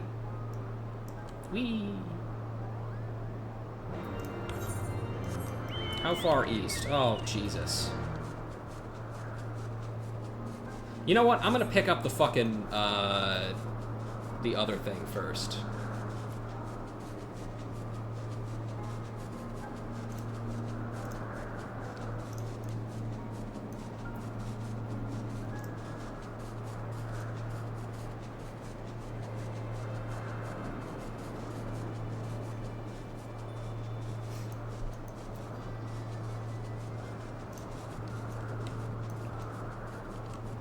Okay. Hi. Sundrop the beat! Even Linuvali's crown of flowers cannot distract from the distressed look on her face. Vrusha, black winds bring terrible news. The Vundu learn of Okgundu Naki's existence. Chief Honu storms into Okzundu and demands that Chief Sonu surrenders us back to the Vundu. If Chief Sonu does not do as Honu commands, he threatens to smash our village into splinters and toss the remnants into the clouds. Chief Zonu calls us to Okzundu to discuss this turn of events, and he requests that Ruja come as well. Quickly, to Okzundu! Something must be done before Vundu bring ruin upon us. Hurry to Okzundu, where Chief Sonu awaits.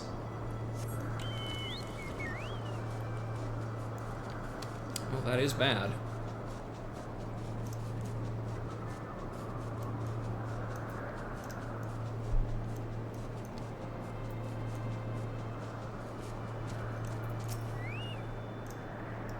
Hello.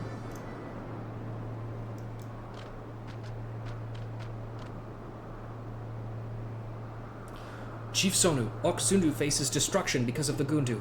For that, Linu Vali offers 1,000 apologies to every Vanu of Okzundu. Linu Vali, the fault lies not on the Gundu. As inevitable as floods that follow enduring rains, the Vundu's greed eventually swallows all. But we will not stand idly by. The time to fight back is come. Chief Sonu, the Zundu will not accept this. We cannot ignore the might of the Vundu. Our tribe will not fight any battle they cannot win. A chief cannot ignore the voices of his tribe. The Zundu do not fight as one, then Sonu sees no way through these troubled mists. The Zundu cower in their huts before the Vundu tempest. Predictable. Very well, surrender us to Chief Honu. Joyous he will be to receive an offering from his slaves. Okay, buddy. Not helping. Slaves! Enough of Linu Vanu's slights! The Zundu only fight if victory is assured. Even Paisa calls them cowards. Gundu fight until the last Vanu. A warrior's death brings more honor than bondage. Brother, be calm. You must think. Even if the Zundu join us, to take up arms against the Vundu means certain death. But fighting is not the only way. We will send them fleeing with the Sundrop Dance. Sister, do you not remember? When Vundu attack Okgundu, they stand stoic as totem poles before the dances of our fiercest warriors. It is useless. Do not forget, many Gundu betray their own that day, robbing us of the strength unity brings. But now we fight for a new home and freedom. Let us dance as one and drive the Vundu before us. Lidu Valley, that is no easy task. The Zundu live peacefully for countless moons, and they forget what it is to fight. If they dance before Chief Honu and he casts his baleful gaze upon them, it is Zundu who run. Still, there may be a way. Perhaps if the Zundu see a mighty warrior's Sundrop dance, then as rain breathes life into a wilting flower, their courage will be born anew. A mighty warrior.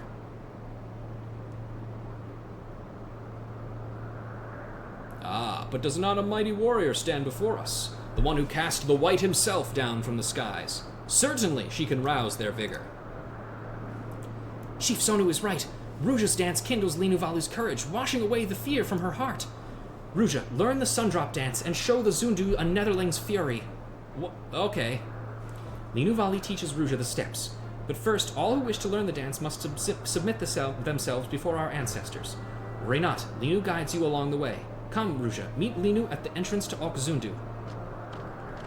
She's really into this. Ah, the time has come for Sister to lead. Linuvanu may be chief, but sometimes he wonders who is most fitting to sit in the chief's roost. He's acting pretty nonchalant for somebody who has thrown out some crazy shit to these guys earlier. Sonu anticipates Netherling's dance more than coming of spring. Go and master the Sundrop dance. Will our tribe agree to this? Who cares?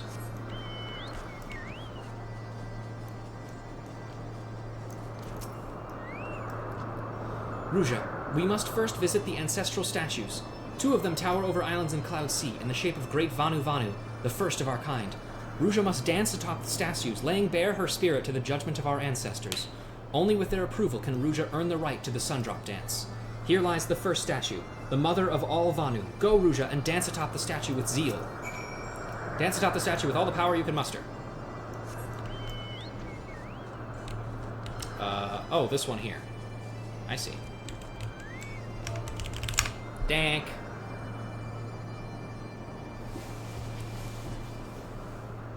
You lose yourself in the dance and lay bare your spirit to the Vanu Vanu ancestors.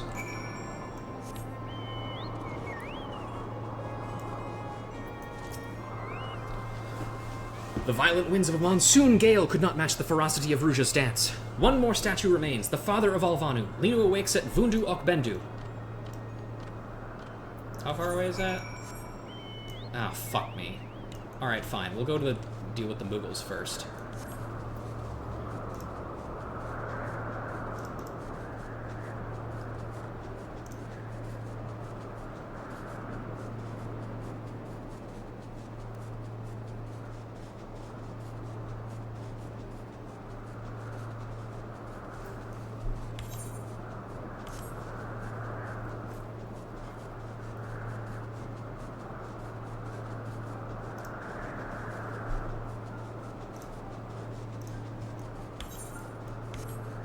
Good old Cloud Sea.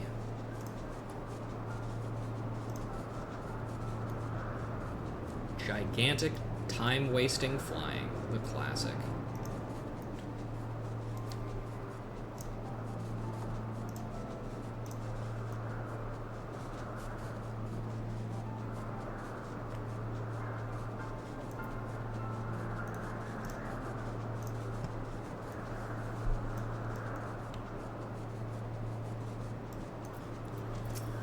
Hello. I don't see him anywhere, Kupo. I hope he's not... I don't see any signs of a pom-pom here. Oh no, what's that? It's a Kupo nut. We brought some of them from the Twelveswood to give to the Moghome Moogles. Good baby to be in here. We best pick them up. It'd be a shame to let them go to waste, Kupo. But look at all the monsters. Adventure, you look like you can handle them. Why don't you gather the Kupo nuts? Kupo nuts are scattered all over the place. We need to pick them up, Kupo. I don't see him anywhere, Kupo. I hope he's not... Yeah, okay.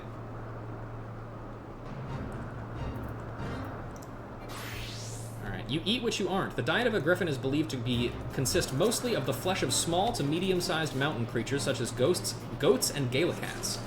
The hulking Akaku, however, will only sup on fully grown Vanu Vanu, making the Cloudkin both hated and feared by the islet tribes.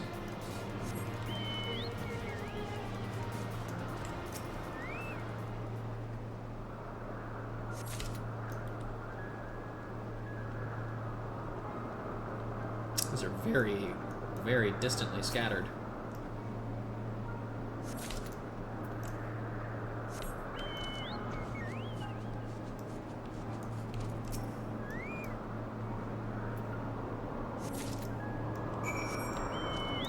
Oh, and apparently that's the end of this quest. Fuck, man. Kind of feels like these could have been stretched out a little bit more, but hey, whatever. Well, were you able to find the Kupo nuts? Yep, Kupo nuts, the flavorful seed of a Kupo tree. The Kupo nut is cherished by Moogles across the realm. Thank you, Adventure. We brought 5 Kupo nuts with us, so there should be one more somewhere. But if our last companion isn't here, then where could he be? He couldn't have run far. Well, we'll just have to brave these wilds a little longer, Kupo. An excellent disguise. Kooply Kooky is ringing his pom-pom, trying to figure out where his companion went. If I can say one thing about my companion, it's that he's quite adept at fleeing, Kupo. If it was me running, I'd go to the south. But no doubt that area is crawling with dreadful creatures. Adventurer, we need you to go and look for any signs he was there, or for any clues as to where he might have ran to, if you find something that may be worth braving this region's cruel monsters. Bring any clues you find right back here, and we can continue our search when you return, Kupo. Oh, where did he wander off to?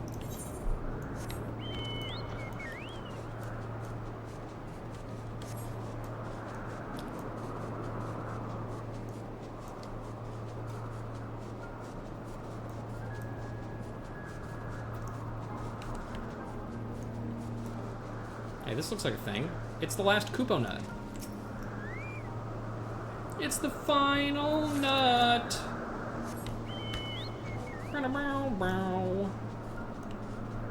There's a black feather. Sephiroth has been here.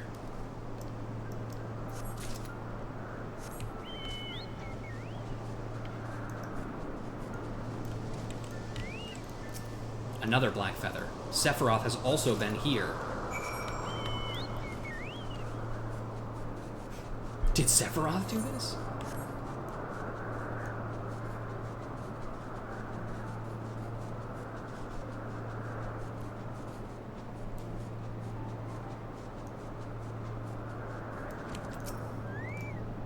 Ah, you're back at last. Did you find any sign of our friend, Kupo? Kupo nut, same thing.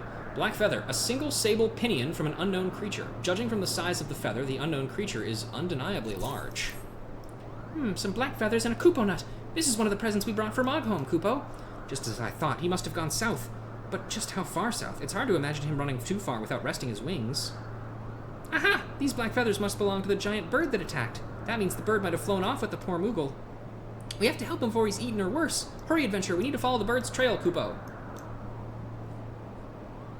Alright. Hey, look, it's right past, where the other thing is. How convenient. Oh, just a moment, folks. I will be right back.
I am returned with feud.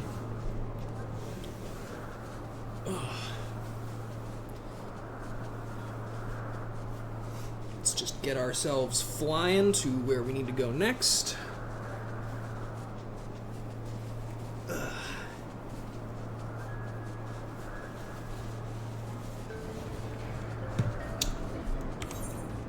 see, still got a bit to go. Use this as an opportunity to open my food bag here.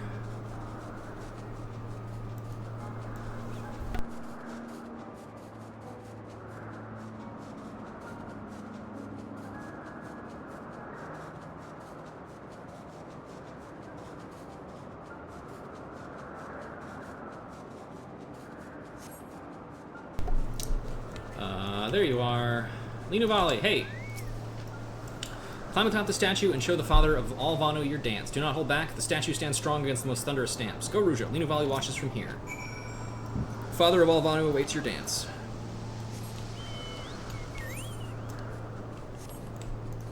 And there he is. Heckin' big chonker.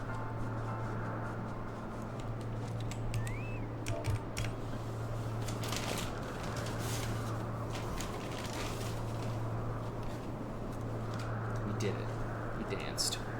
Lose yourself in the dance and bear your spirit to the Vanu ancestors.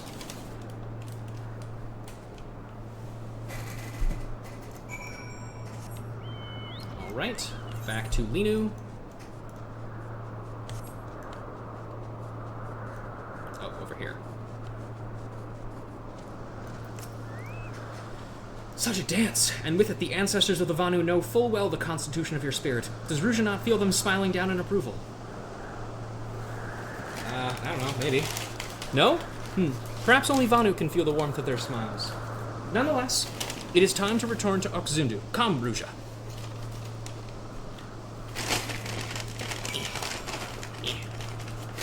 Alright, it looks like this might be the end of this rank up, which is very nice, and it also makes sense, because there's still more of the actual conflict to go.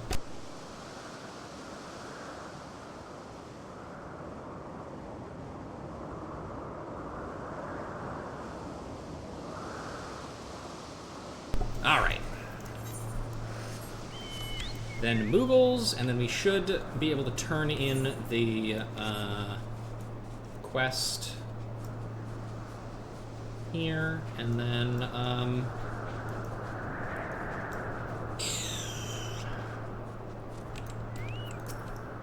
keep getting worse and worse. I hope he's okay, Kupo.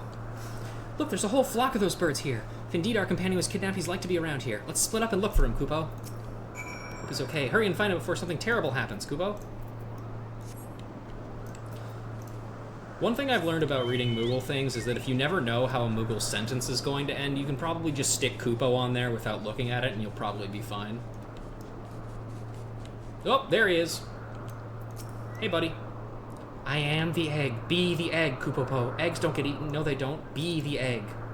Oh no, I've been found out, Kupopo. Don't eat me. I'm so stringy. String and bones. Skin and bones. Oh, you're not one of those nasty birds. Thank heavens, I thought I was done for. Good thing I wasn't. Moogles are notoriously lacking in flavor, Kupo. Your buddies are waiting for you, by the way. You mean the others have come looking for me? I knew they wouldn't leave me here, Kupo. I'll return to them at once.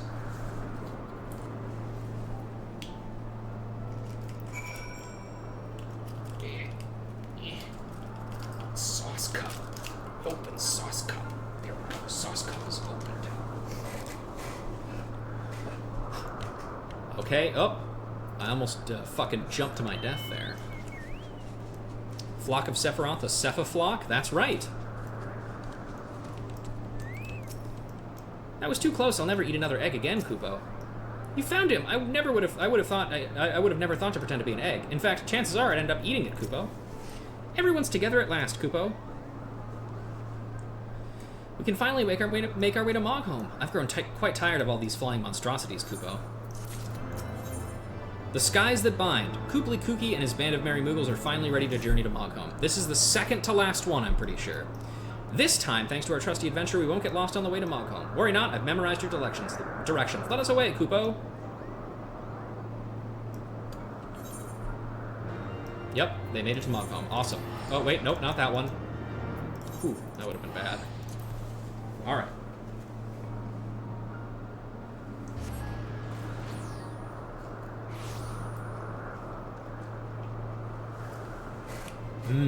Mozzarella sticks.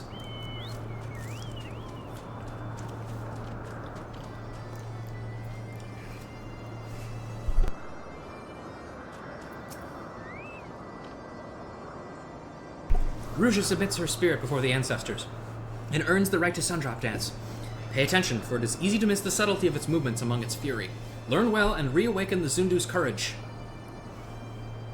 Is there a follow-up quest to this one? It feels like there might be.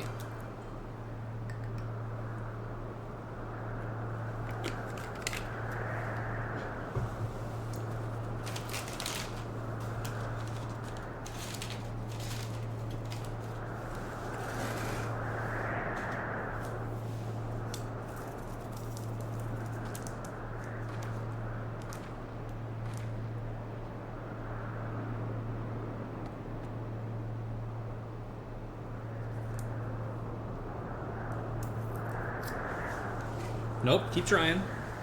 You'll get it. Oh, okay, never mind. That was actually it. Wow. Where are the stomps? I thought there were supposed to be stomps in this dance. Please don't tell me the Vieira version of this is super gimped.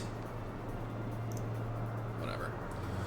Such power, such strength, Nettling moves with fury of raging typhoon. Magnificent, the White himself cowers amongst the clouds. Our heart stirs with fury. We will dance, Zundu will dance. Netherling's dance rivals even Chief Unu's in its wrath. The dark mists lift, and the path we must walk becomes clear. Gundu and Zundu shall dance as one, and put the Vundu to flight. The Vundu will flee like frightened Gala cats.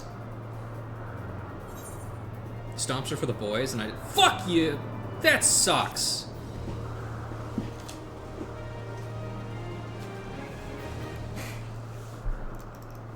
You've earned the gender-locked Sundrop dance. Because life is pain. A Gundu totem pole has been built in Okgundu Naki to show reverence for the tribe's ancestors. Very nice.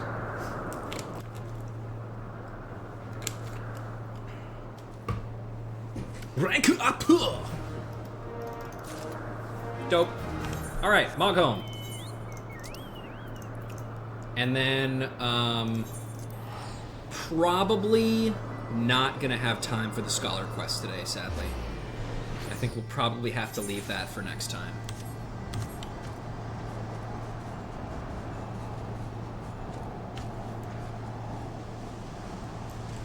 Hey, you lazy freak.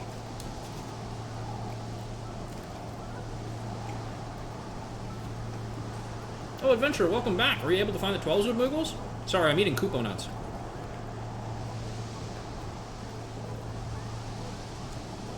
It's wonderful to meet you. My name is Kooply Kooky.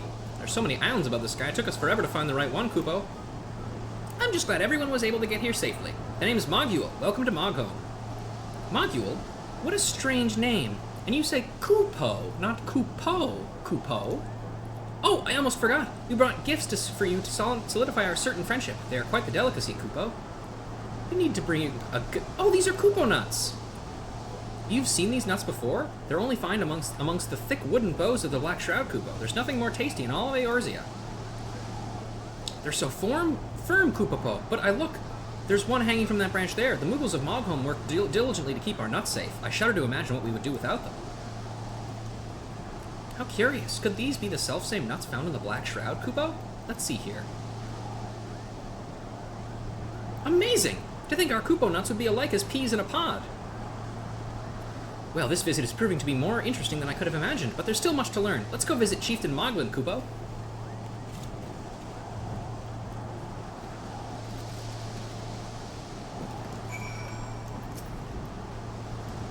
Adventure, come with us to see what Chieftain Moglin has to say. Okay.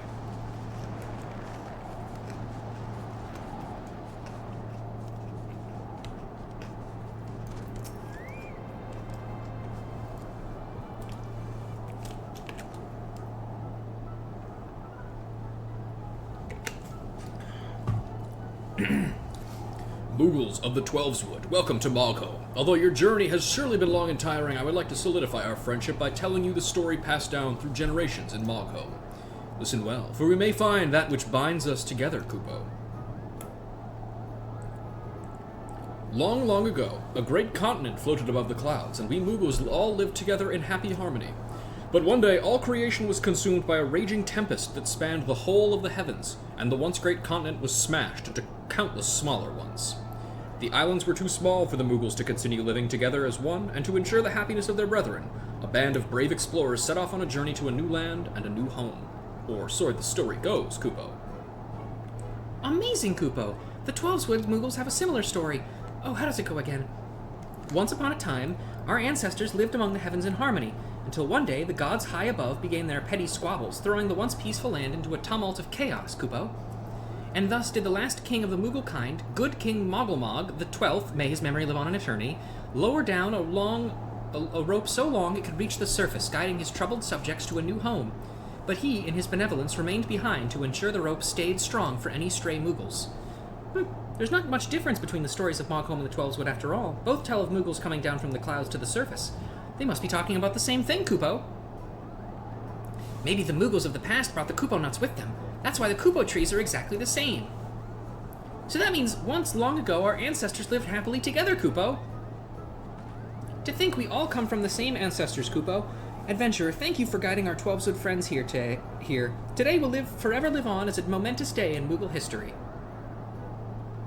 Well, I suppose now it's time to get our friends acquainted with their home away from home. Moggholm, Kupo! There's so much to see and so much to talk about. I can hardly wait.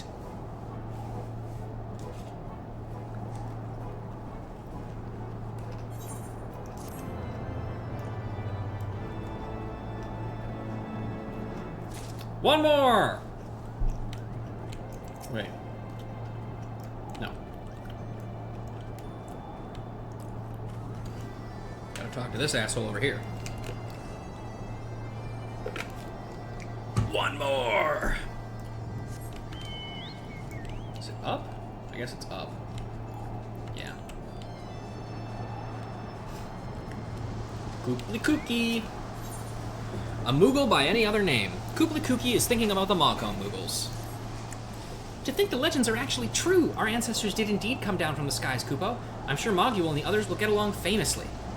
But don't you think the Moogles here have such strange names? There's so many Moogles with names like Mogret and Mogmug, but nobody is named Kuplokop or Kupta-Kapta. I wonder why. Chieftain Moglin seems to know much about Moogle history, but maybe he can shed some light on this mystery. But I'm so nervous around chieftains, Kupo. But you, adventurer, you've rubbed shoulders with all kinds of great characters, and Chieftain Moglin respects you. I'm sure he'll readily tell you all about Moggholm names, and then you can tell me. Can't wait to learn about their names, Kupo. You know, if I had remembered this quest more, I would have actually tried to make an effort to change the way that the two different types of Moogles said Kupo, but I didn't. Oh, Ruja, so you've finally come to your senses and acknowledged the heavenly ring of Moggholm names, Kupo? That pleases me greatly, but I must ask you to wait. It seems Moglu has an urgent entreaty. Yes, Chieftain Moglin. The Palm Guard is fighting a desperate battle against a gang of monsters swarming our precious Kupo nut orchard. We have beaten them back for now, but I feel we are outmatched, Kupo. Ah, luckily we have just the one to help. Ruja, lend the Palm Guard your strength, and mayhap I will speak more with you about our Moogle names, Kupo. The defense of our Kupo nut trees is the utmost importance. Speak with the Moglio of the Palm Guard to learn where he needs you. Once these monsters have been dealt with, ask me again about the knowledge you seek, Kupo. Defense of the Kupo nuts must needs come before all else. Speak with Moglio to learn what he requires, then return to me once the crisis has been dealt with, Kupo. No time to talk. Our nuts are in danger, Kupo. Don't say it like that. Oh wow, it suddenly got all ominous. Hello. How you doing, buddy? Oh, adventurer, it's so good to see you again. As you can see, Palm Guard business has me terribly busy these days, Kupo. Speaking of which, where do those monsters go? I'm here to help. Point me at them. Let me kill them. Oh, you'll help us rid the area of those dreadful things? Thank heavens, this sword was getting so heavy. We're fighting valiantly to drive off the invaders. There are 2 of them, so our paws are full, Kupo. The Palm Guard have their paws tied with one, while Mogul and the Twelveswood Moogles are trying their hardest to track down the other. The Moogles from the surface have more courage than I thought, Kupo. I'll go help the other members of the Palm Guard. Adventurer, hurry and make sure Mogul and the others are safe. I'll lend my sword to the other Palm Guard members. Adventurer, help Mogul and the others, Kupo.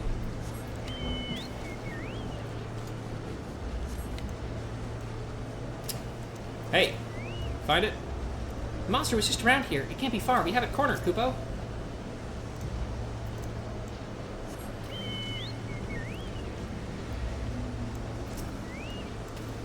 I saw it fly over here. We'll find it soon, Kupo. What if it's the bird that kidnapped Moogle looking for revenge? Hey, you see a monster around here, buddy? Oh, you're here to help? Well, we drove the monster away to the southeast. I don't think it managed to steal any Kupo nuts.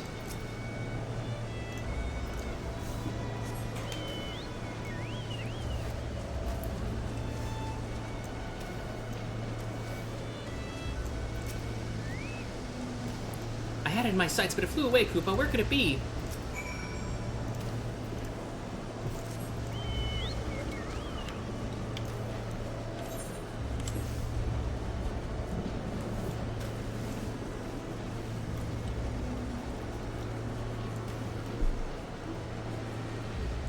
Ah, the telltale stink cloud.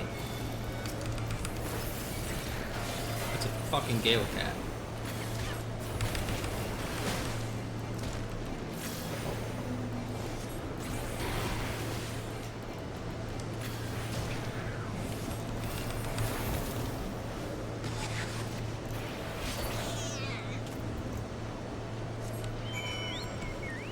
Enemy slain.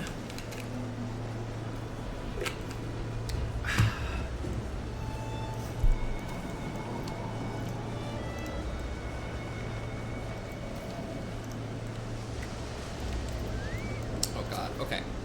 We did it, Kupo! Maybe Chieftain Moglen will finally tell us about Moghome names.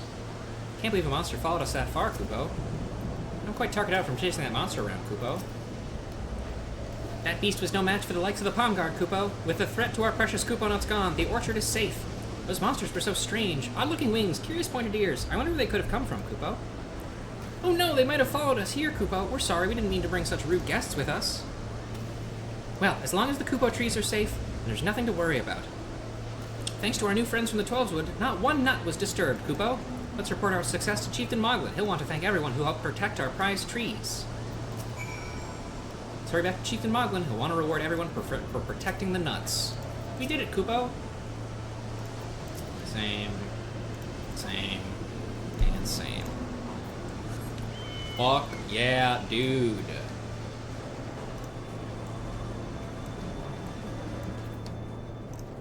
We're done. We're done. Let's go.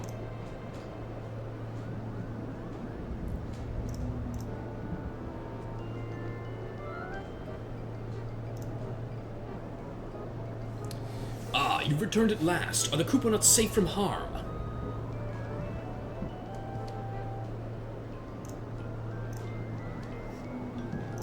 Excuse me. Those malicious monsters won't be laying their paws on our nuts anymore, Kupo, thanks to the help of the Twelveswood Moogles. Ah, it's so nice to see you working together to defend our home, Kupo. Well, now that the storm has been weathered, I believe Ruja wanted to know about Moogle names. Hopefully it will serve as an inspiration to her. Sure, yeah.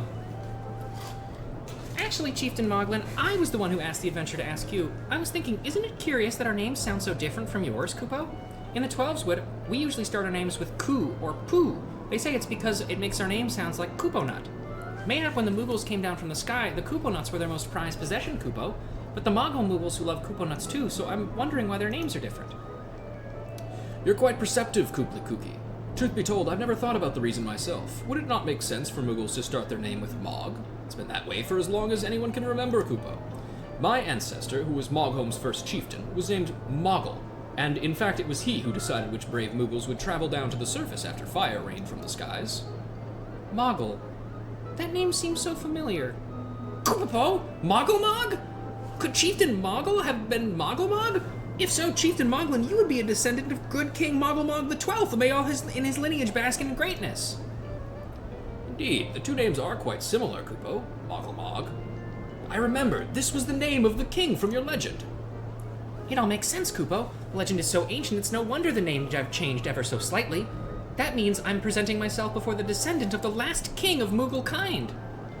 The legends tell more of just than the king, Kupo. The valiant household guard of the good King Moggle-Mog the 12th, may his legend live on forevermore, is also detailed at some length. Does that mean that the Palm Guard is also...